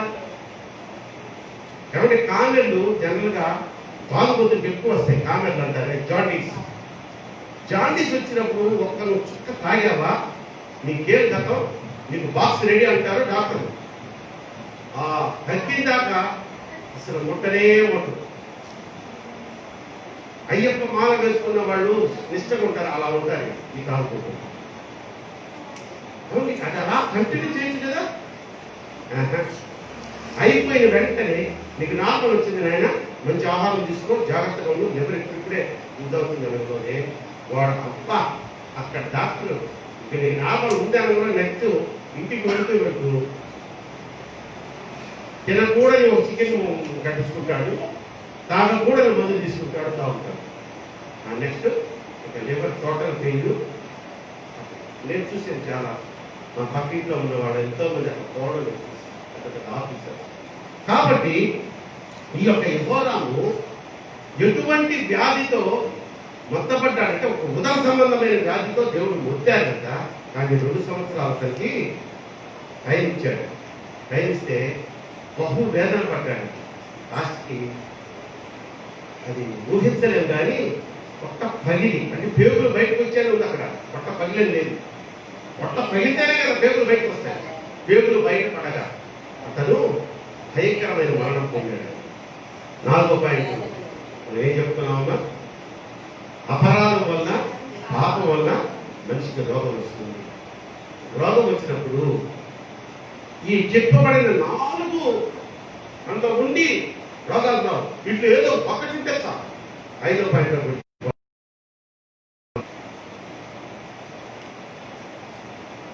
రోగమట దైవ శిక్షలో భాగం. దేవుడిచ్చే శిక్షణ. అంటే తరబీదు, ఒక ట్రైనింగ్. ఆ ట్రైనింగ్ లో ఒక రోగం కూడా ఇస్తాడంటే దేవుని స్తోత్రం చెప్తాం. హల్లెలూయా. ఇప్పుడు స్వస్థత వరం ఉంది. పౌలు గారు ఎంత పెద్ద దైవజనుడు అమ్మా. పౌలు గారు నడికట్టు అంటే ఇట్లా మన సిఎస్ఐ నూతన పాస్టర్స్ అధ్యయిస్తున్న తాడిట్టు కట్టుకుంటే దాన్ని నడికట్టు అంటారు. ఆ నడికట్టు తీసేసి అలా అక్కడ ఎవరో చేయడం పెట్టితే పౌరు గారు నడికట్టాలని తాకినోడు స్వస్థత పొందారు. పౌరు గారు నీడబడిన వాడు స్వస్థత పొందారు. కానీ పౌరు గారికి ఏముంది? ఒక ముళ్ళు ఉంది కదా. పౌలు గారికి ఒక ముళ్ళు ఉంది. ఆ ముళ్ళు గురించి ఆయన మరణం చెందే వరకు ప్రార్థన చేస్తూనే ఉన్నాడు. ప్రభువా, ఈ ముళ్ళు నుంచి నాకు ఆ ముళ్ళు ఏంటనేది చెప్పలేదు, కానీ దాని గురించి చాలా వ్యాఖ్యానాలు వచ్చినాయి. పౌలు గారికి కళ్ళు కనపడం అని, పౌలు గారికి ఏదో క్యాన్సర్ లాంటి వచ్చిందని, పౌలు గారికి ఇంకా ఏ బలహీనతలు ఉన్నాయని, ఆ ముళ్ళు అదే అని. నేను కూడా ఒప్పుకు రాయింది దాని గురించి, నేను చూసేనే పెట్టాను. కానీ ముళ్ళు అంటే ఒక వ్యాధి, ఒక శోధన. ప్రభువా అంటే పౌలు నా కృప నీకు చాలా ఏమన్నాడు? అంత గొప్ప దైవజనుడు. ఆయన నడికట్టు తాకితే స్వస్థతలు పొందిన, ఆయన నీడబడితే స్వస్థతలు పొందినటువంటి పౌలు గారు మరి ఎక్కడ ఒకవేళ ఆయన ఛాతీ మీద అనుకోరు కదా, యేసు నామములో గర్జిస్తున్నాను ఈ రోగం పో అంటే పోలా. ప్రభువా అన్నాడు, నా కృప నీకు చాలు పోదు. ఎందుకంటే నీకు అది కూడా చేశారనుకో, ఇంక నా మాట వినవలేదు. నేను క్రమశిక్షణలో పెట్టేందుకు నీకు ఈ రోగాన్ని నేను పెట్టాను. నువ్వు అది పరిస్థితులే నా పరిచయం చేయి. దేవునికి స్తోత్రం చెప్తాను. హల్లెలూయా. చూడండి, ఇప్పుడు ఒక మాట చెప్తాను. పౌలు గారు నీడబడితే నడికట్టు తాగితే, రుమాలు తాగితే, పౌలు గారి రుమాలు అమ్మేట. పౌలు గారు కట్టుకొని నడికట్టు కట్టుకోవడం, ఇది 50,000. ఇంకోటి కట్టుకోవడం, ఇది 20,000. ఈ ఖర్చు ఇక్కడ చూసుకోవడం 10,000. అమ్ముకున్నారమ్మా. పౌలు గారు అమ్ముకున్నారా? మరి ఎందుకు అమ్ముతున్నారు? దాన్ని మీరు దయచేసి అన్యత భావించదు. దైవజనుడు, అంత గొప్ప పరిచయం చేసినటువంటి దైవజనుడు ఈ ప్రపంచంలో ఇప్పటి వరకు లేడు. పౌలు భక్తుడు లాంటి పరిచయం చేసిన దైవజనుడు లేడు. ఆయన ఉన్న మాట ఒకటే, నేను క్రీస్తుని పోలి నడుచుకున్నట్లు మీరు దమ్ముందా ఎవరికైనా? ఈ రోజుల్లో భూమి మీద ఉన్న పెద్ద పెద్ద పెద్ద పెద్ద పెద్ద పెద్ద పెద్ద దైవజనులు అన్న వాళ్ళకి దమ్ము ధైర్యం ఉందా? ఆ మాట చెప్పగలిగే ధైర్యం పౌలు గారికి ఉందండి. నేను క్రీస్తుని పోలి నడుచుకున్నట్లు నన్ను చూచి మీరు నడవండి. అటువంటి దైవజనుడికే గుదిబండి తప్పల, ముళ్ళు తప్పల. గుదిబండి అంటే ఏంటో చేస్తా? మీకు పల్లెల్లో ఉన్నవాళ్ళు తెలుసు. పశువులు ఉంటాయే, గేదెలు, అవి ఇప్పుడు మాట అంటే పోయి దొంగ శాలలో పడతా ఉంటాయి. దొంగ గుడ్లు అంటారు. వాటిని ఏం చేస్తారంటే మెడకి ఎంత మాను కర్ర పురుగులు ఉంటుందమ్మా. మెడకేసేస్తే ఆ కర్ర పాల సందులోకి వెళ్ళిపోతుంది. అది భేము కాబట్టి ఇది చేసినప్పుడు ఈ కాలు ఉంటుంది, ఇది చేసినప్పుడు ఈ కాలు ఉంటుంది. ఈ కాలు ఎప్పుడు పోయి పక్క చాలలో పడేది. దాని నడకప్పుడు ఉంటుంది, కరెక్ట్ గా ఉంటుంది, సరిగ్గా గుదిబండి పడితే కానీ మనం కూడా అంతే కదా. గుదిబండి పడితే కానీ మన నడక, మన ప్రవర్తన, మన అలవాట్లు, మన యొక్క వ్యసనాలు అన్నీ సెట్ అయిపోతాయి. సెట్ అయిపోతాయా లేదంటారా? ఒక ఆయన ఉన్నాడంట, ఒక పాస్టర్ గారు 25 సంవత్సరాలు నేను బాప్తిసం తీసుకొని విశ్వాసమే, నాలో చాలా ఉన్నాయి, మాట వినంటాను. షుగర్ వచ్చిందండి, మొత్తం సెట్ అయిపోయింది పాస్టర్ గారు అంటున్నాడంట. అదేంటయ్యా, ఒక షుగర్కే నువ్వు సెట్ అయిపోయావు అంటే ఇప్పుడు అన్నీ అసలు అప్పుడప్పుడు మానేసా. ఎందుకయ్యా? షుగర్ వచ్చింది కదా, నువ్వు ఒక చుక్క తీసుకున్నావు పోతా ఉన్నాడంటే డాక్టర్. విరుపడి పడింది, నాకు మారింది, ప్రవర్తన మారింది, వ్యసనాలు మారాయి. దేవునికి స్తోత్రం చేద్దాం. హల్లెలూయా, హల్లెలూయా. చివరిగా ఇంకో మాట చూసుకుందాం మనం. దేవుని స్తోత్రం. దేవుని నామ మహిమార్థమై మనిషికి రోగం వస్తుందట. దేవుని నామ మహిమార్థమై అంటే ఏంటమ్మా? దేవుడు మహిమపరచబడాలి. లాజరు మరణము అతనికి ఏదో రోగం వచ్చింది, జబ్బు చేసింది, అతను వ్యసనపరుడు, లేకపోతే ఆహార నియమాలు లేనివాడు, పాపము అపరాధంలో ఉన్నవాడు, లేకపోతే దురాత్మను బట్టి మరణించిన లాజరుకు వచ్చిన రోగము చూద్దాం. మాట చూస్తారా? 11:4 యోహాను సువార్త 11:4 చూడండమ్మా. త్వరగా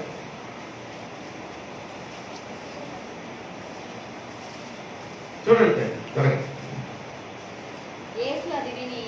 యేసు ఏది విని రోగి అయి ఉన్నాడు లాజరు అని అన్న విషయం విని ఈ వ్యాధి మరణము కొరకు వచ్చినది కాదు, కానీ దేవుని కుమారుడు దాని వలన మహిమపరచబడినట్లు దేవుని మహిమ కొరకు వచ్చినది. పడతానుకున్నాను తప్పట్లు. దేవుని మహిమ కొరకు లాజరుకి వ్యాధి వచ్చింది. ఈ వ్యాధి వచ్చిందా? దేవుని మహిమ కొరకు మరణం కూడా వచ్చింది. కొన్నిసార్లు దేవుడు మహిమపరచబడుటకు మరణాన్ని కూడా అనుమతిస్తాడట. ఇది చూడండి, కొంతమందికి అంటే అలా సాక్ష్యాలు చెప్పుకుంటూ పోతే అనేకం ఉంటాయి, అనేకం. నా అన్నయ్య, మా పెదనాన్న గారి కొడుకు, ఆయనకి 2 కుమారులు. వాళ్ళు చిన్నవాడు. అతనికి మరణకరమైనటువంటి వ్యాధి ఏంటంటే, చిన్నవాడంటే ఒక ఏజ్ నాకు తెలియదు, ఒక 7-8 సంవత్సరాలు, లేకపోతే ఒక 10 సంవత్సరాలు. ఆ వయసులో 2 కిడ్నీలు పేరు, 2 కిడ్నీలు పేలైపోయాయి. వాళ్ళు నూతన చర్చికి వెళ్ళేవాడు. వాళ్ళ ఇంటి దగ్గరగా ఏసన్న గారి మందిరం ఉంది. ఇప్పుడు ఉన్నది కాదండి, శారదా గారి అని ఒక చిన్న మన మందిరం కంటే కొంచెం పెద్దది ఉంటుంది. స్టార్టింగ్ లో అంటే నేను చెప్పే ఇన్సిడెంట్ ఇది 5 సంవత్సరాల క్రితం అయిండొచ్చు. ఏసన్న గారు అనే ఒక దైవజనుడు అక్కడ ఉన్నాడు. అక్కడికి పోతే ఆయన ప్రార్థన చేస్తే కొంచెం మేలు జరుగుతుందమ్మా అని ఎవరో చెప్పారంట ఇంటి పక్కన. వీళ్ళు ఎక్కడికి వెళ్ళే ఏ సంఘస్థులు? మా అన్న నూతనం. సరేలే అని వదిలి కదా, తల్లి కదా. అప్పటికి మా అన్నుండే అయితే అంటున్నాడు. సర్లే అది ఉందని మా ఊరు వాడిని తీసుకెళ్తే ఈశ్వర గారి దగ్గరికి. అప్పుడు ఈజీగా ఈశ్వర గారి దగ్గరికి వెళ్ళి ఆ కూర్చొని మాట్లాడే సమయం. తర్వాత ఆయనకి ఆయన ఎంపిక దొరకడమే కష్టమైంది. ఆయన దగ్గరికి ఏంటమ్మా అంటే ఇలా చెప్తే నేను సింపుల్ గా ప్రార్థన చేశాడంట. చేసి చిన్న బిడ్డ, వీడు ఎంతో ఎదగాలి, ఎన్నో నేను మహిమపరిచే కార్యాలు చేయాలి, నీ చిత్తమైతే వీడిని స్వస్థపరచడానికి మీకు పంపించాను. అది జరిగి ఇప్పటికి దాదాపు అయిపోయింది, 30 సంవత్సరాలు అయింది. డాక్టర్లు ఏం చెప్పారు? 2 కిడ్నీలు ఫెయిల్. ఇక డేస్ లేకపోతే మంత్స్, నెలల్లోనే పోతాడని. ఇప్పటికి బతికే ఉన్నాడు. వాడు పెళ్లి చేసుకున్నాడు. 2 బిడ్డలకి తండ్రి అయ్యాడు. నా సాక్ష్యం, నా సొంత, నా భక్తం, నా అన్న కొడుకు. దేవుని మహిమాతమే వాడికి ఆ కిడ్నీ ఫెయిల్ అయ్యాయి. దేవుని మహిమపరచడానికే నమ్ముతారా? ఇది లాజరు చూపిపడలేదు మీకు. నేను నా అన్న కొడుకు, వాడి పేరు రాజేష్. 2 బిడ్డల తండ్రి వాడు. అద్భుతంగా ఇప్పుడు ఆయన పనిచేసేది కూడా నా గుంటూరులో మంచి పెద్ద సూపర్ స్పెషాలిటీ హాస్పిటల్లో సూపర్వైజర్ని చేస్తున్నాడు. దేవుణ్ణి మహిమాటమే ఆ రోజుగా మనకి ఏమవుతుంది? రోగం వస్తుంది. చివరిగా నాకు చెప్పి వాక్యాన్ని ఇస్తాను. చివరిగా 7 ఎన్ని చెప్పాను నేను? 6 చెప్పాను. మొదటిది ఆహారపు అలవాటు, 2 వ్యసనాలు, 3 దురాత్మ, 4 అపరాధముల చేత పాపముల చేత రావచ్చు, 5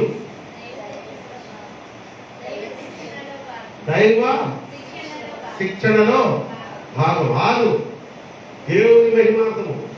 7 చివరిది మరణం కొరకు కూడా మనకు రోగం వస్తుంది. ఇంకంటే ఆ రోగము మరణాన్ని దారి తీసేస్తుంది. దానికి ఇంకా స్వస్థత ఉండదు. హిజ్కియా, నీవు నీ టైం అయిపోయింది. హిజ్కియా, నువ్వు ఇల్లు చక్కదిద్దుకో అని ప్రవక్త చెప్పినప్పుడు నువ్వు ఏం చేశాడు? హిజ్కియా గోడ తట్టు తిరిగి కన్నీరు కాచి, నేను నీ ఎడల ఎంత యథార్థవంతుడనై ప్రవర్తించానో జ్ఞాపకం చేసుకో తండ్రి అన్నాడు. అనంలోనే ఆ తండ్రికి అడిగాడు. 15 సంవత్సరాలు ఆయుష్ ఇచ్చాడు. కానీ మీరు తర్వాత చరిత్ర చదవండి, అది వేరు కోసం జరగలేదు. హిజ్కియాకి ఆ 15 సంవత్సరాలు వేసిగా బతికాడు నన్ను అడిగితే. అప్పుడే చనిపోయి ఉంటే ప్రభు వారు చెప్పిన మాట విని ఈ కన్నీరు దానికి నన్ను 15 సంవత్సరాలు తెలుసుకున్నాను. కానీ ఆ 15 సంవత్సరాల్లో అతను పొందిన లాభం ఏం లేదు. అప్పుడే మరణించుంటే అతను దావీదు తర్వాత దావీదు అంత సాక్షి చేయగలిగాడు. మేము స్తోత్రం చేద్దాం. హల్లెలూయా, హల్లెలూయా. అలాగే హిజ్కియా కాకుండా ఈ మరణకరమైనటువంటి వ్యాధితో చనిపోయినటువంటి గొప్ప దైవజనుడు ఎవరో తెలుసా? ఎలీషా. ఎలీషా ప్రవక్తకు మీకు తెలుసు కదా. ఏలియా శిష్యుడు. ఏలియా ఎంత పవర్ఫుల్ ప్రవక్త. ఆయన ప్రార్థిస్తే 3.5 సంవత్సరాలు ఆగిపోయిందట వర్షం. మళ్ళీ ప్రార్థిస్తే 3.5 సంవత్సరాల తర్వాత వర్షం పడిందట. చేతులెత్తి ఆకాశం నుంచి అగ్ని, పరిశుద్ధ అగ్ని, ప్రభువా నువ్వు నిజమైన దేవుడు కదా, ఇదిగో ఈ బయలు దేవతల ముందు నన్ను సిగ్గుపరచగా అగ్నిని పంపించి బలిని దహించు తండ్రి అంటే భగ భగ భగ భగ భగ భగమని పరిశుద్ధ అగ్ని దిగి పశువుని కాదు, బలిపీఠాన్ని కాదు, మొత్తాన్ని కాయచోట పడేస్తుంది. దేవుని స్తోత్రం చేద్దాం. హల్లెలూయా. అటువంటి పవర్ఫుల్ ప్రాప్త యొక్క శిష్యుడిన ఆయన కంటే 2 ఏం పొందిన ఆయన ఆశీర్వాదం పొందాడు. 2 ఆశీర్వాదం. కానీ ఆయనకి ఒక నయము కాని మరణకరమైన వ్యాధి వచ్చి కొన్ని నెలలు బాధింపబడి ఆయన మరణంలో వెళ్ళిపోయాడు. స్వస్థత లేదు, లేచాడు. అంత మాత్రం ఆయన దైవజనుడు కాదా? దైవజనుడికి రోగాలు రావా? నాకు తెలిసిన దైవజనుడు, గొప్ప దైవజనుడు హైదరాబాద్ లో ఆయన ఉన్నారే, భక్త్ సింగ్ గారు. ఆయన చివరి దశలో 10 సంవత్సరాలు పడక మీద గడిపాడు. దాన్ని చూసి హేళన చేసిన వాళ్ళు ఉన్నారు. ఆయన చేయిత పెడితేనే క్యాన్సర్లు పోయి, ఎయిడ్స్ పోయి, గర్భవతులు లేని వాళ్ళకి గర్భాలు వచ్చాయి, ఆస్తులు పోగొట్టుకున్న వాళ్ళకి ఆస్తులు వచ్చాయి. ఈయనేంటంటే 10 సంవత్సరాలు చెప్తా ఎందుకు 10 సంవత్సరాలు ఒకరు కూర్చోబెట్టి అలా అట చూడండి ఏదో దేవుడి స్తోత్రం చెప్పాడు. వాడు యేసు గారు తెలుసా ఎంత గొప్ప దైవజనుడు ఆయన. చివరిగా కొన్ని నెలలు అసలు స్కెలిటన్ లాగా అయిపోయాడు ఆయన. కానీ ఆయన చేసిన పరిచర్య నేను ఇప్పుడు చెప్పానే. మా అన్న కొడుకు ప్రార్థన చేసిన ఆయనకి కీడు బాధలు పడ్డాయి. ఆ కుమారుడు ఈయనకి షుగర్ వ్యాధులతోటి వాళ్ళు ఏంటంటే మందులు వాడరు. ఫెయిత్ హీలింగ్ ఆ మినిస్ట్రీ ఏంటంటే విశ్వాసంతో స్వస్థత కలగాలి. నేను ఒక ట్యాబ్లెట్ వేసుకోమని అన్నగాని చక్కగా ఇన్సులిన్ వేసుకొని సరైన పెట్టుకుంటూ ఉంటే ఇంకా బతుకుండేవాడు. మనకు చాలా ఇష్టం వేస్తుంది కానీ అయ్యా తరా దేవుడు ఎక్కడున్నా నన్ను చూసి క్లోజ్ ఇంకా బతుకుండేవాడు. సరే ఫెయిత్ హీలింగ్ లో ఆయన వెళ్ళిపోయాడు. మంచిదే, అలా వెళ్ళిపోవడం కూడా మంచిది. రాజబాబు అన్న అద్భుతమైనటువంటి పాటలు. యేసయ్యా యేసయ్యా యేసయ్యా యేసయ్యా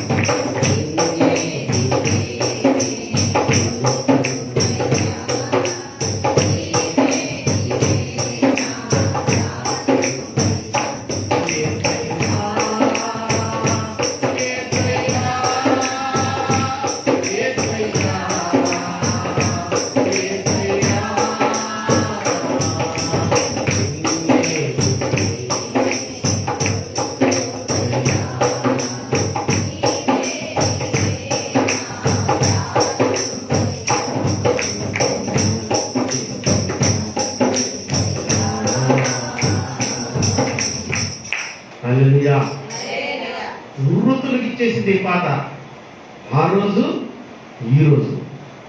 ఈ పాటను ఎవరైనా మర్చిపోగలరా అని స్టీఫెన్ పాల్ గారు ఈ మధ్య కొత్త అదే ట్యూన్ అదే పాట మంచి అప్పట్లో ఆల్రెడీ తబలా హార్మోనియం అయి ఉండేవి రాజబాబు గారికి. ఇప్పుడు హెవీ బీట్స్, గిటార్స్, కీబోర్డ్స్ పెట్టి అద్భుతంగా పాడారు వాళ్ళు దాని గారు. ఇప్పటికే అది సజీవమైన పాట. అటువంటి పాటలు అందించినటువంటి రాజబాబు గారు దాదాపు సంవత్సరం రోజులు హృదయంలో తెలియని ఒక క్యాన్సర్తో పలుమార్లు ఆపరేషన్స్ చేయించుకొని ఆయన వెయిట్ కాదు కొంత మరి నరకయాత్ర అనుభవించాడు కదా. ఎంత గొప్ప దైవజనుడు ఆయన. పాలు తీస్తే తీసుకోలేడు. మన ఇంటికి వచ్చేవాడమ్మా పాలిస్తే నానా ఇవ్వద్దు, ఎందుకంటే నువ్వు ఇప్పుడు ఇస్తావు, నాకు 100 రూపాయలు ఇచ్చావు, నాకు తర్వాత ఒక రోజు ఒక 100 రూపాయలు అవసరం లేదనుకో దాదా దగ్గరికి వెళ్తే ఒక 100 రూపాయలు ఇస్తాడన్న మైండ్ వచ్చేస్తాను. లేదు ప్రకాష్ ఒక ఇంటికి వెళ్ళాడు, ప్రకాష్ 500 ఇచ్చాడు, 500 అవసరం వచ్చింది రాజబాబానికి. ప్రకాష్ 500 ఇచ్చాడు కదా, వాళ్ళ ఇంటికి వెళ్ళి ఒక ప్రార్థన చేస్తే 500 వస్తుంది. అటువంటి నేచర్ వచ్చేస్తుంది నాకు. వద్దున్నాను, నువ్వు పని చేయండి, మీరు నాకు ఇవ్వాలనుకున్నది ఆదివారం మందిరానికి వస్తారు కదా, నాకు చూపించద్దు, ఎవరు చూపించద్దు. ఇలాగే ఉండేది ఒక బాస్. ఆ బాస్ వేసేసి డబ్బు అంటే హేట్ చేసినటువంటి గొప్ప దైవజనుడు చివరికి ఆయన శోధించబడి మరణకరమైనటువంటి రోగముతో మరణించాడు. ఎందుకో తెలుసా? చెప్తానన్నానే, భక్త సింగ్ గారు చేసిన ఆ పరిచర్యకు ఆయన ఆస్తి అవసరమా? యేసన్న గారు చేసిన పరిచర్యకు ఆయన అంత శిక్ష అనుభవించడం శిక్ష కాదు, శ్రమ అనుభవించడం అవసరమా? రాజబాబు అన్న ఉరుతులు ఇచ్చాడు పాటల ద్వారా. ఆయన శ్రమ అవసరమా? అవసరమే. ఎందుకంటే వాళ్ళు మనుషులే, ఎక్కడో ఏదో పొరపాటు చేస్తుంటారు. ఆ పొరపాట్లతో వాళ్ళు పరలోకం రాలేదు. అందుకని తన పరిశుద్ధులైనటువంటి దైవజనులంటమ్మా, దైవ సేవకులంతా ఇక్కడ కొంతకాలం శ్రమ పెట్టి ఆ శ్రమల ద్వారా వాళ్ళని పరిశుద్ధపరిచేసి ఇక చాలా రోజులప్పుడు కుమారుడు అని చెప్పి తీసుకెళ్ళిపోతారు. అది మనం కూడా అలాగే. కొంతమంది అంటారు, నిద్రలోనే పోయాడండి, ఎంత మంచి చావు, నీ మొఖం చావు. నిద్రలో పోయాడు అంటే అది మంచి చావు కాదు. ప్రభువు ఇక్కడ శిక్ష శారీరకంగా కొంత శ్రమ అనుభవించి, ఏదో రోగంతో కొంత శ్రమ అనుభవించి వెళ్ళిపోయిన ధన్యులు నేను చెప్తున్నాను. ఎందుకంటే ప్రభు వాళ్ళని తీసుకోవాలనుకున్నాడు తన దగ్గరికి. నాకాయ పంపించడం ఇష్టం లేదు, కానీ ఏదో తప్పు చేస్తుంటారు. దానికి శిక్ష ఇక్కడ పెట్టేసి నిన్ను శుద్ధీకరించి చాలా నాకుగా పరలోకానికి ఎంట్రీ లభించింది అన్నప్పుడు మామయ్య చేయండి అంటాడు, వెళ్ళిపోతాం. తాగిపోతాడండి, 24 గంటలు తాగుతూ ఉండేవాడు. రాత్రి కూడా తాగాడు, పొద్దున్నే లేవలేదు. అది మంచి మరణమా? వారి ప్రభువులు ఉంటారా?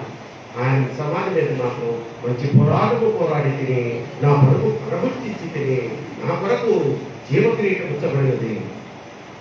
ఏది ఈరోజు మాకు మా దాస్ గారు కనపడలేదు. దాస్ గారు వచ్చాడు కదా ఊరిలో, ఈ పనులన్నీ చేసేది మా దాస్ గారికి చెప్పు. ఆయనే చేస్తాడు, ఆయన జాబ్ అది. కాబట్టి ప్రియమైన దేవుని బిడ్డలారా, ఒకటి రోగములు మనుషులకు ఎందుకు వస్తాయి? ఆహార అలవాట్లు క్రమం కలిగిన వల్ల. పుస్తకాలు తీస్తున్నారు, మైండ్లో ఉండిపోవాలి.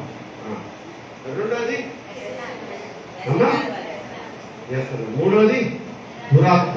నాలుగోది అపరాధము, పాపం. 5 దేవునిచే క్రమశిక్షణ నేర్పించబడటం. 6 దేవుని మహిమ. 7 మరణ కోసమే. దైవజనుడైనా సరే మరణం కోసం రప్పిస్తాడట, పరిశుద్ధపరుస్తాడట. ఈ 7 మనలో ఏదో ఒకటి ఉన్నది కదా. 7 నాకు లేవు అన్న వాళ్ళు దేవుని స్తోత్రం చెప్పండి. చెప్పలేదు, దేవుడు చెప్పలేదు. ఉన్నాయి ఏమో ఉంటుంది. అందుకని ఏదన్నా రోగం వస్తే ఆలోచించండి, దేనికి వచ్చింది. సమయం అయిపోయింది కాబట్టి దీనికి విరుగుడు వచ్చేవారు 30 నిమిషాలు చెప్పి వేరే వాక్యంలోకి వెళ్దాం. మోకరించండి. మోకరించగలిగిన వారు ప్రతి ఒక్కరూ మోకరించాలి. ప్రభు మనకి ఈరోజు అద్భుతమైనటువంటి గుణపాఠాలు నేర్పించారు, అద్భుతమైనటువంటి వాక్యాన్ని. అసలు రోగాలు ఎందుకు వస్తాయండి? చాలా మందికి ఉన్న డౌట్ ఇది. ఎందుకు వస్తుంది ఈ రోగం? ఎందుకు వస్తుంది ఈ రోగం నాకు? దానికి కారణం ఏంటి? ప్రతిదీ జాగ్రత్తగా ప్రభు నాతో మాట్లాడాలన్న వాళ్ళు ఒక్క నిమిషం, ఒక్క నిమిషం పశ్చాత్తాపంతో ప్రార్థన చేసుకుంటాం. అమ్మ ప్రార్థన చేసుకోండి, అయ్యా ప్రార్థన చేసుకోండి. ఎవరు మౌనంగా ఉండదు, ఎవ్వరూ మౌనంగా ఉండదు. ఒక్క నిమిషం తెరువు, ప్రార్థన అడుగు, ప్రభువుని అడుగు, అడుగు అడుగు అడుగు. ప్రభువా, ఇదిగో నాలో ఉన్న ఈ బలహీనత, ఈ నా వ్యసనం వల్ల వచ్చిందేమో, నా ఆహార అలవాట్లు క్రమబద్ధతలు లేకుండా ఉన్నందువల్ల వచ్చిందేమో, నా దురాత్మల వల్ల నాకు వచ్చిందేమో, నా పాపముల వలన అపరాధముల వల్ల వచ్చిందేమో, నన్ను క్రమశిక్షణలో ఉంచుటకు మీరు అనుమతించారేమో. అయ్యా, ఈ రోగం మీ మహిమార్థమే నాకు అనిపించావా? లేదు ప్రభువా, నన్ను పిలుచుకునేదానికి ఈ రోగం అనిపించావా? నేను సిద్ధము, నేను సిద్ధము, నేను సిద్ధము. ఎప్పటికైనా వెళ్ళిపోవాల్సిందే తల్లి. శ్రమ అనుభవించకపోవడం అనేది అది ఒక శాపమే. నేను చెప్తున్నాను, నీకేదైనా శ్రమ, ఒక రోగం కలిగిందా, అది మరణకరమైనదా అయితే నువ్వు సంతోషించు. ఎందుకంటే నువ్వు పరలోకానికి పిలువబడటకే, నేను ఈ లోకంలో శుద్ధీకరించి పరిశుద్ధిగా మార్చి నిన్ను పరలోకములకు తీసుకున్నట్టుకే మరణకరమైన వారిని దేవుడు అనుమతిస్తున్నాడు. లేదు, ఆ పరిస్థితుల్లోంచి నిన్ను స్వస్థపరిచారా, నీ ద్వారా ఆయన మహిమపరచబడటకు మాత్రమే ఆ యొక్క మరణకరమైన వ్యాధిని నీకు రప్పించారని నమ్మి యేసయ్యా, యేసయ్యా నాతో మాట్లాడావు నాయన, నా కళ్ళు తెప్పించావు నా తండ్రి. ఈ రోగాలు, ఈ రుష్టులు ఎందుకు వస్తున్నాయి కానీ నాకు ఎంతో వ్యాకులంతో ఉన్నాను నాయన. ఇంతకాలము నాకు ఆ సమాధానం దొరకలేదు నాయన. ఈ ప్రశ్నగానే ఉండిపోయింది. కానీ ఈరోజు నువ్వు మాట్లాడావు తండ్రి. నా దేవుడా, నువ్వు మాట్లాడావు. మా దైవజనుడు మాట్లాడలేదు. ఆయన నోట్లోకి వచ్చిన ప్రతి మాట నీ మాటగానే నేను స్వీకరిస్తున్నాను. ప్రభువా, నువ్వు కావాలి నాయన. నేను మారతాను, నా అలవాట్లు మార్చుకుంటాను, నా వ్యసనాలను వదిలేస్తాను, నీ నామ మహిమార్థమై బ్రతుకుతాను. అయినా నీకు ఇష్టమైతే నీ సాక్షాత్తము మరణకరమైన స్థితిలో కూడా నన్ను తీసుకుంటే తీసుకో. అంతేగాని నా ప్రభువా, వ్యర్థమైనటువంటి, స్వల్పమైనటువంటి, అల్పమైనటువంటి ఈ లోకము నాకు వద్దు. నువ్వు కావాలి, యేసయ్య కావాలన్న వారు తప్పకుండా నీ చేతులపై చూపించినట్లయితే యేసయ్య నిన్ను ఆశీర్వదించుటకు, యేసయ్య నిన్ను ఆశీర్వదించుటకు, యేసయ్య నిన్ను ఆశీర్వదించుటకు, నీ రోగము నుంచి నిన్ను స్వస్థపరచుటకు, నీ రోగము నుంచి నీకు విడుదల కలిగించేటకు, అది దురాత్మల వల్ల కలిగిందైనా, నీ ఆహారం వల్ల కలిగిందైనా, అది ఇంకా ఏదైనా మరణకరమైనది ఏదైనా నిన్ను స్వస్థపరచుటకు ఆయన సిద్ధంగా ఉన్నాడు. ఎత్తిన చెయ్యిని అలాగే పట్టుకున్న దేవుడు, ఎత్తిన చెయ్యిని అలాగే పట్టుకున్న దేవుడు, నిన్ను విడువుడు ఎడబాయని వాగ్దానం చేసిన దేవుడు. ఏ ఒక్క చేతికి వదలొద్దయ్యా, ఏ ఒక్క చేతికి వదలదు. Thank you lord, thank you, thank you, thank you. పశ్చాత్తాపంతో, మారు మనసుతో నీ మార్గంగా నీ బిడ్డను నువ్వు నాకు కావాలి, నీ స్వస్థత నాకు కావాలి, ఈ రోగముల నుంచి, ఈ బాధల నుంచి మాకు విడుదల కావాలి ఆయన. యేసయ్యా, నువ్వు కాకపోతే మాకు ఎవరు చేస్తారు తండ్రి? ఎవరు చేస్తారు? నా తండ్రి నువ్వే కదా, నా దేవుడు నువ్వే కదా, మా రక్షకుడు నువ్వే కదా, మా కొరకు ప్రాణం ఇచ్చే దేవుడు కదా. నీవే నాకు కావాలని చెయ్యి వెతినటువంటి ప్రతి బిడ్డను ఆశీర్వదించండి. వారికి ఏదైనా అనారోగ్యాలు ఉంటే వారి అనారోగ్యాల నుంచి వారికి స్వస్థత కలిగించేయండి. నా ప్రభువా, నీ నామ మహిమార్థమై సంఘంలోని బిడ్డలందరినీ వాడుతాను. అల్పుడును, అయోగ్యుడును నన్ను మరొకసారి నీ పక్షముగానే పెట్టుకొని ఈ వాక్య పరిచర్యలో నా ద్వారా మీరు నన్ను వినియోగించుకున్నందుకు కూడా మీకు కోటాను కోట్ల స్తోత్రాలు చెల్లించుకుంటూ యేసు నామమున ఈ ప్రార్థన సమర్పించి ప్రతిలాడి పెట్టుచున్నాను నా పరమ తండ్రి. ఆమేన్.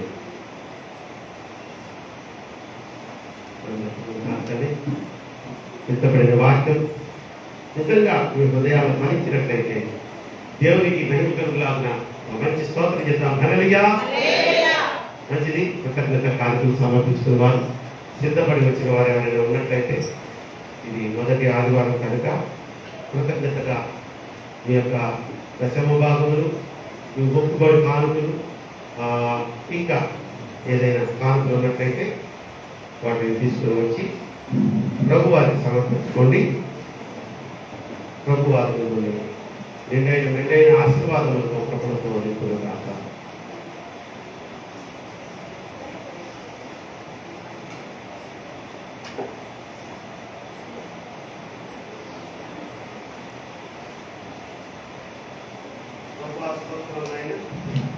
ఇదిగోని ప్రియ కుమార్తెలు సమర్పించినటువంటి ఈ యొక్క కృతజ్ఞత కానుకలు, దశమ భాగములు, ఆయన వ్యక్తిగతంగా సమర్పించినటువంటి ఈ కానుకలు కూడా మీరు స్వీకరించి అంగీకరించి ఆయన బిడ్డలకు నూరెంతల ప్రతిఫలం ఆశీర్వాదం అనుగ్రహించండి.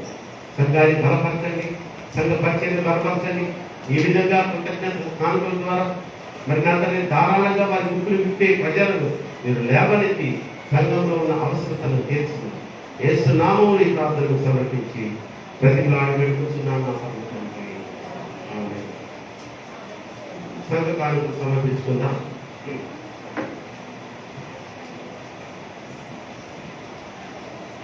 రాజబాబు గారి పాటలు కంటిన్యూ చేసుకుందాం. అన్నం కలుసుకుంటూ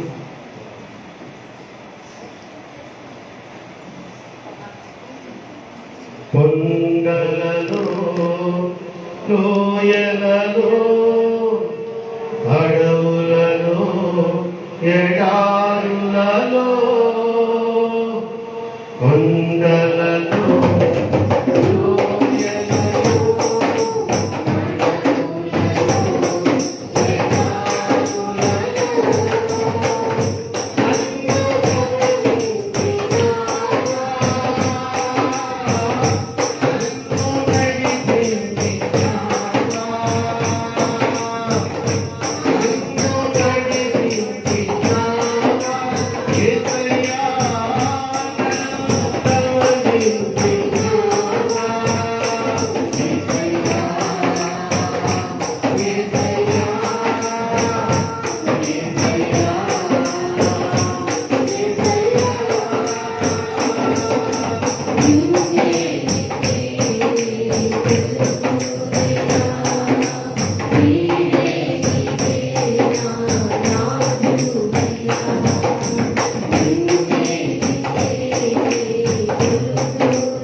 స్త్రీలందరూ వల్ల ఆరాధనలో ప్రవేశించారు.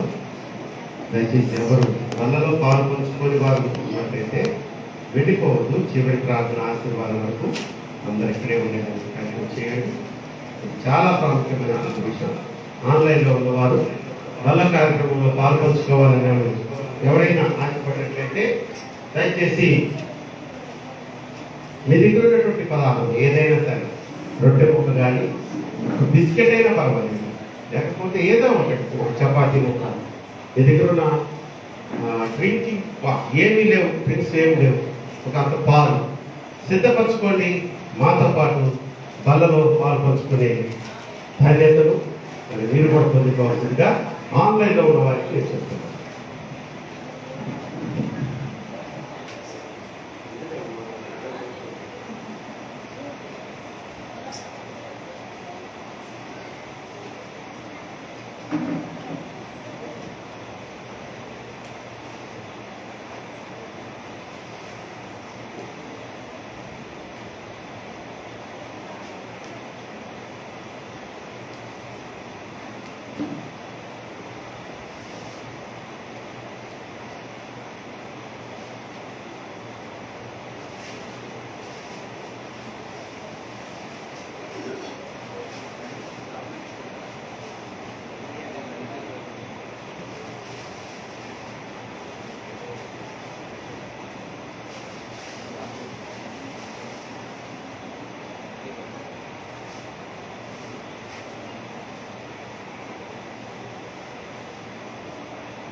వీళ్ళరా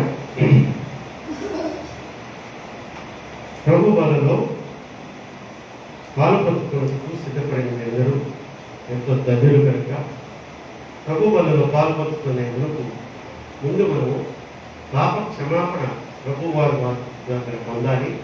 అలాగే మనము మన శత్రువులను క్షమించాలి కదా.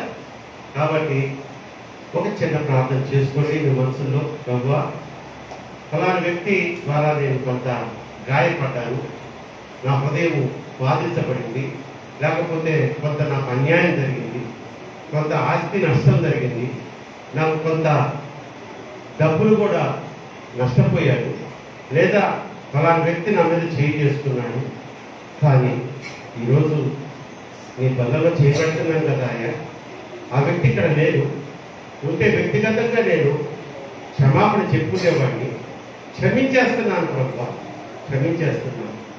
క్షమించేస్తున్నానని ప్రభువారి దగ్గర ఒప్పుకోండి.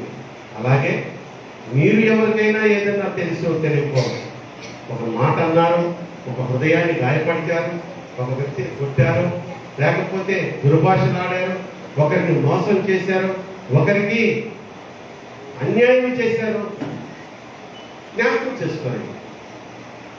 దాని నిమిత్తం ప్రభువారి దగ్గర మనము క్షమాపణ పొందాలి. ప్రభువారిని ఏం చేసిన అపరాధానికి అలాంటి వ్యక్తి గాయపడ్డాడయ్యా, అలాంటి వ్యక్తి నేను గాయపడ్డాను, అలాంటి వ్యక్తి నష్టపోయాడు, నన్ను క్షమించనాయి,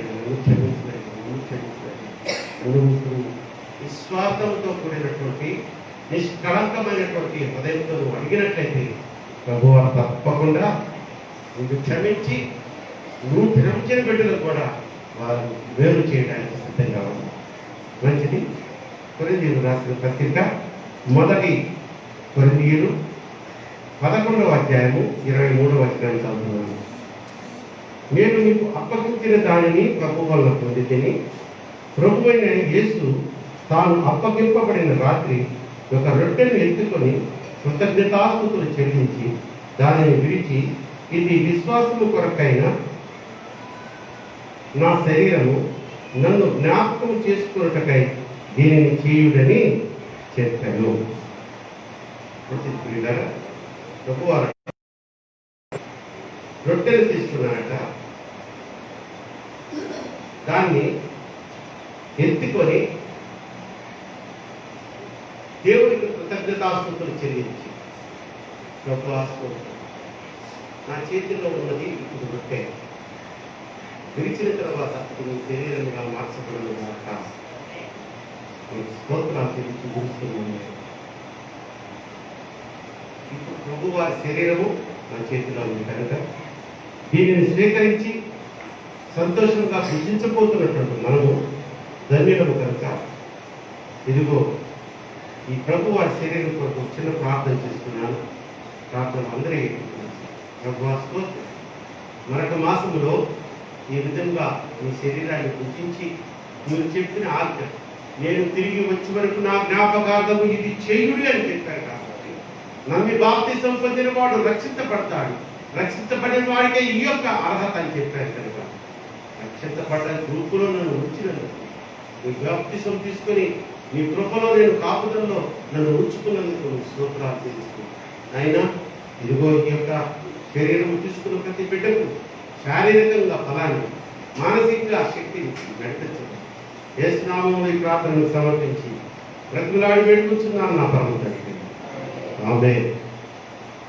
ఆన్లైన్లో ఎవరైనా ఈ కార్యక్రమంలో పాల్పంచుకుంటున్నట్లయితే మీ దగ్గర ఉన్న ఆ యొక్క రొట్టెను, ఆ యొక్క పదార్థాన్ని చేతుల్లో పట్టుకోనండి. నేను మన సంఘ బిడ్డలకు పంచిన తర్వాత మళ్ళీ ఇక్కడ నుంచొని ప్రార్థన చేసిన తర్వాత తినమని చెప్తాను, అప్పుడు చేతులు. చేతిలో రొట్టెలు నేనయ్యా, వీరువు యేసయ్యా, వీరువు యేసయ్యా, ఆశీర్వదించు యేసయ్యా, వీరువు యేసయ్యా,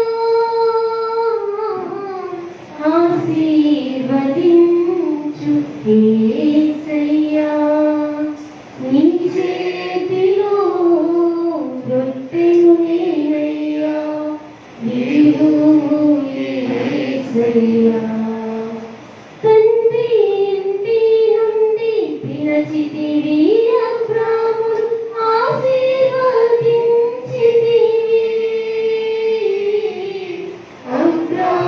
అబ్రాముగా మార్చితివి తండ్రి ఇంటి నుండి పిలచితివి అబ్రామును ఆశీర్వదించితివి అబ్రాముగా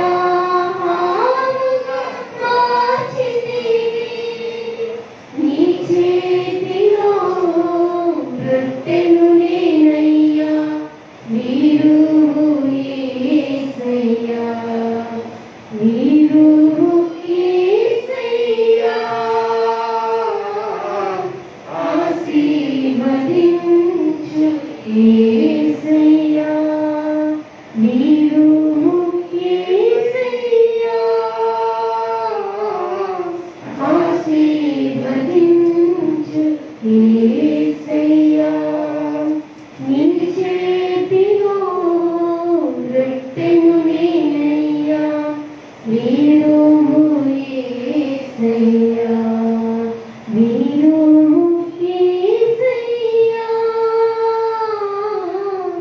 ఆశీర్వదించు యేసయ్యా నీరు యేసయ్యా ఆశీర్వదించు యేసయ్యా తండ్రి యొక్క కుమారుని యొక్క పరిశుద్ధాత్మ యొక్క నామములో మీకు ఇవ్వబడినటువంటి ప్రభు శరీరాన్ని చిన్న ప్రార్థన చేసుకుని స్వీకరించండి.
అదే కొరింథీయులకు రాసిన మొదటి పత్రిక 11వ అధ్యాయము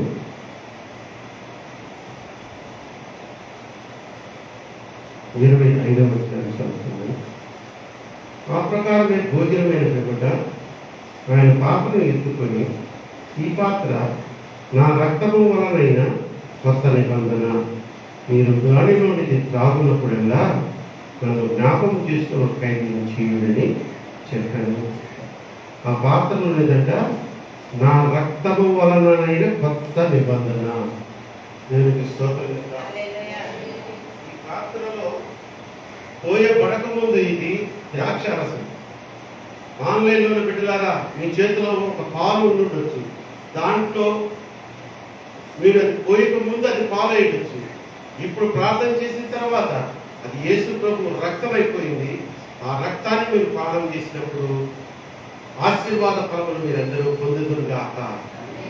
ప్రభు స్తోత్రం. నాయన పాత్రలో పోయబడిన ఇదిగో మీ రక్తాన్ని, ఈ రక్తాన్ని మేము స్వీకరిస్తూ ఉండగా ప్రతి శరీరంలోని పాప శాపము నుంచి విడుదల కలిగ చేయండి. ప్రతి శరీరంలో ఉన్న బలహీనతలు, అనారోగ్యములు, ప్రతి విధమైనటువంటి శోధన నుంచి వారి విడుదల, స్వస్థత కలుగ చేయండి. నా ప్రభా ఇంత ధన్యకరమైన స్థితిని మాకు ఇచ్చినందుకు స్తోత్రాలు చేస్తూ ఈ ధన్యతను కోల్పోయిన మీ ప్రియ బిడ్డలు, మా సంఘ బిడ్డల గురించి కూడా వేదనతో విజ్ఞాపన చేస్తూ వారు కూడా ఒకరోజు సంతోషముగా ఈ బలలో చేపెట్టే దినాన్ని మేము చూడాలని ఆశపడుతుండగా వారిలో పరివర్తన తీసుకురావాలి. యేసు నామములో ఈ ప్రార్థనను సమర్పించి బ్రతిమలాడి పెట్టుకుంటున్నాను నా పరమ తండ్రి. ఆమేన్. నీ రక్తమే నన్ను శుద్ధీకరించు. నీ రక్తమే నా బలము. నీ రక్తమే నన్ను శుద్ధీకరించు. నీ రక్తమే నా బలము. నీ రక్తధారనే నా పాపి కజాయమిచ్చును. నీ రక్తధారనే నా పాపి కజాయమిచ్చును. పరిశుద్ధ తండ్రి పాపిని కడిగి పవిత్ర పరచుము. పరిశుద్ధ తండ్రి పాపిని కడిగి పవిత్ర పరచుము. నీ రక్తమే నన్ను శుద్ధీకరించు. నీ రక్తమే నా బలము. నశించు వారికి నీ సిలువ వెర్రితనముగా ఉన్నది. నశించు వారికి నీ సిలువ వెర్రితనముగా ఉన్నది. రక్షింపబడుచున్న పాపికి దేవుని శక్తి అయ్యున్నది. రక్షింపబడుచున్న పాపికి దేవుని శక్తి అయ్యున్నది. నీ రక్తమే నన్ను శుద్ధీకరించు. నీ రక్తమే నా బలము. నీ రక్తమే నన్ను శుద్ధీకరించు. నీ రక్తమే నా బలము. నీ రక్తమే నా బలము. నీ రక్తమే నా బలము. తండ్రి యొక్క కుమారి యొక్క పరిశుద్ధాత్మ యొక్క నామములో నీకు ఇవ్వబడినటువంటి ప్రభు వారి రక్తాన్ని నిన్ను ప్రార్థన చేసుకుని సంతోషంగా స్వీకరించండి.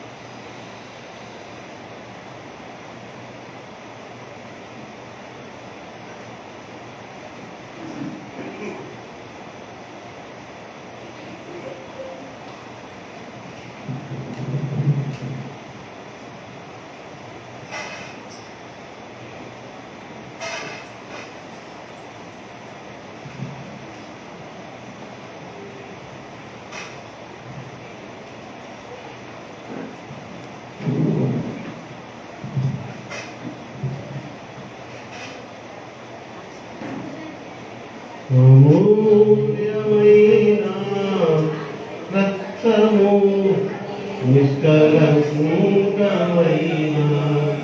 రక్తము, యేసు రక్తము, రక్తము, రక్తము, యేసు రక్తము, రక్తము, రక్తము, ప్రతి ఘోర పాపములను కడుగును మన యేసయ్యా రక్తము.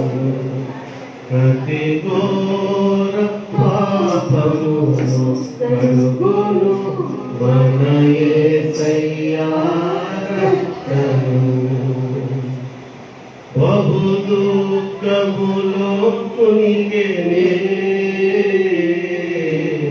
చెమట రక్తముగా మారెనే బహు దుఃఖములో మునిగెనే చెమట రక్తముగా మారెనే యేసు రక్తము రక్తము రక్తము యేసు రక్తము రక్తము రక్తము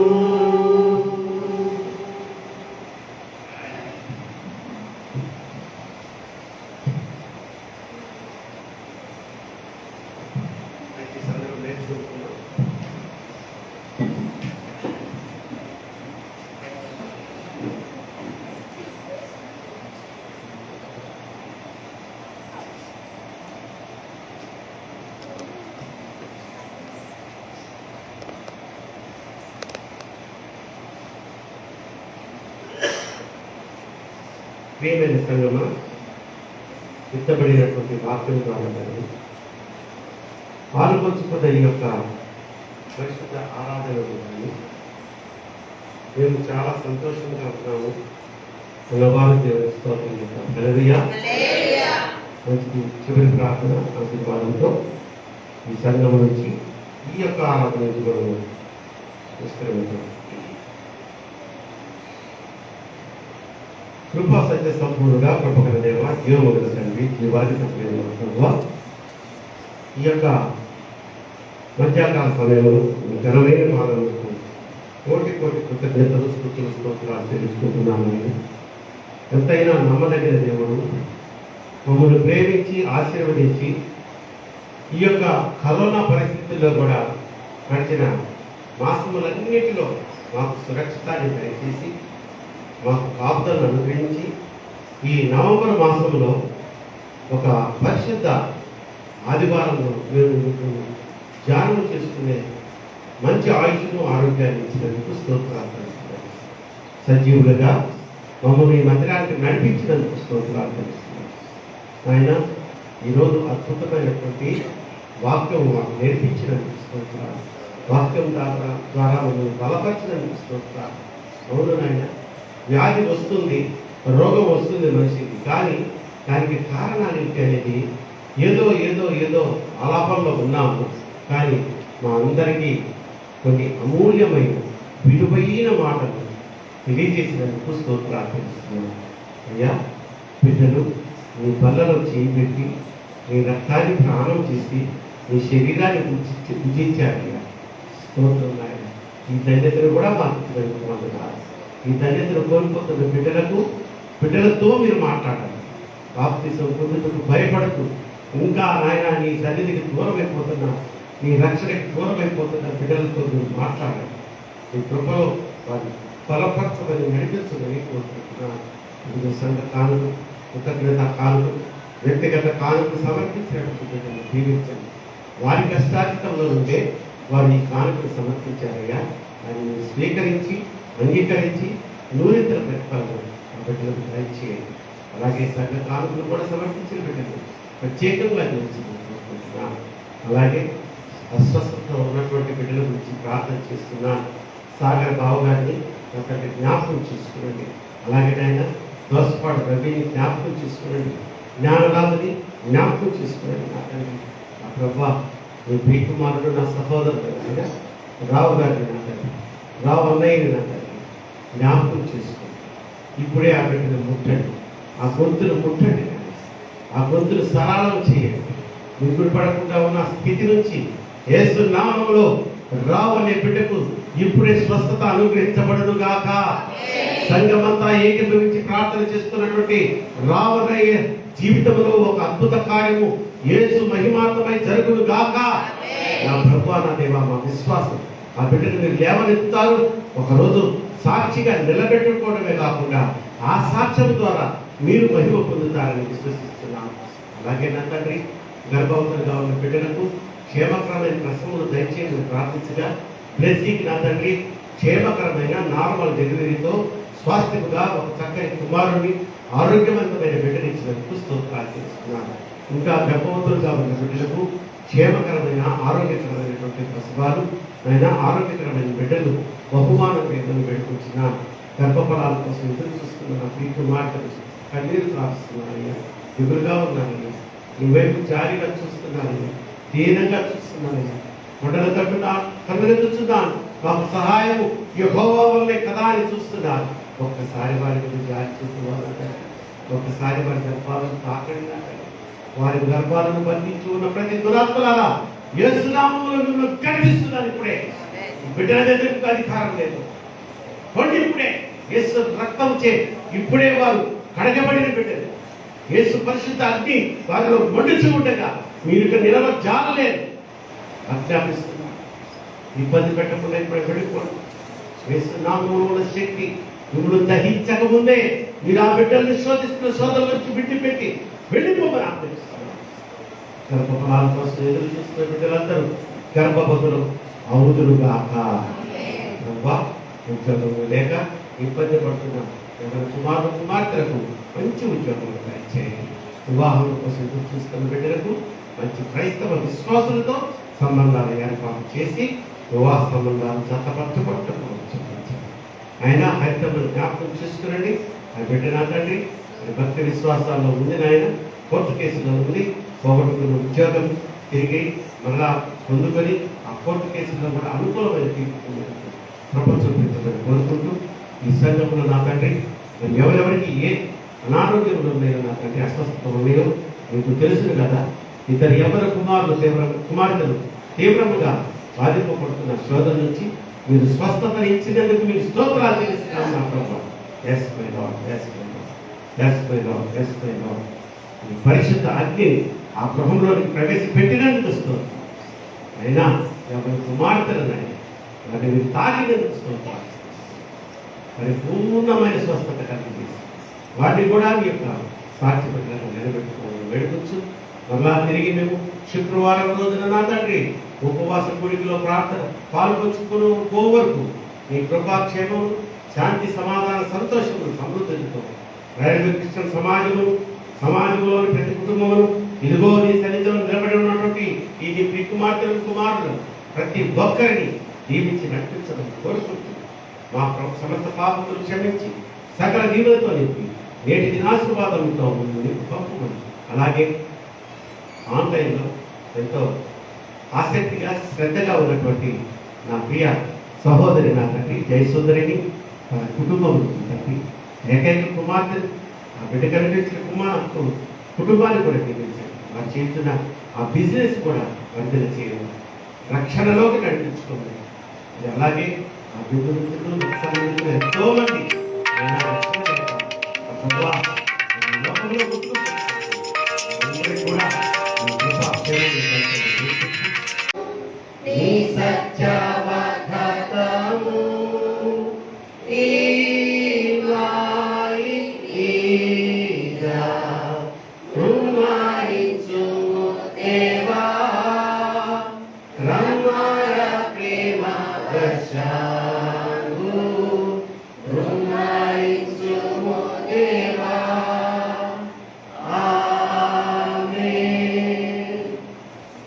అందరికి వందనాలు. ప్రభు తోడే అందరిదాకా.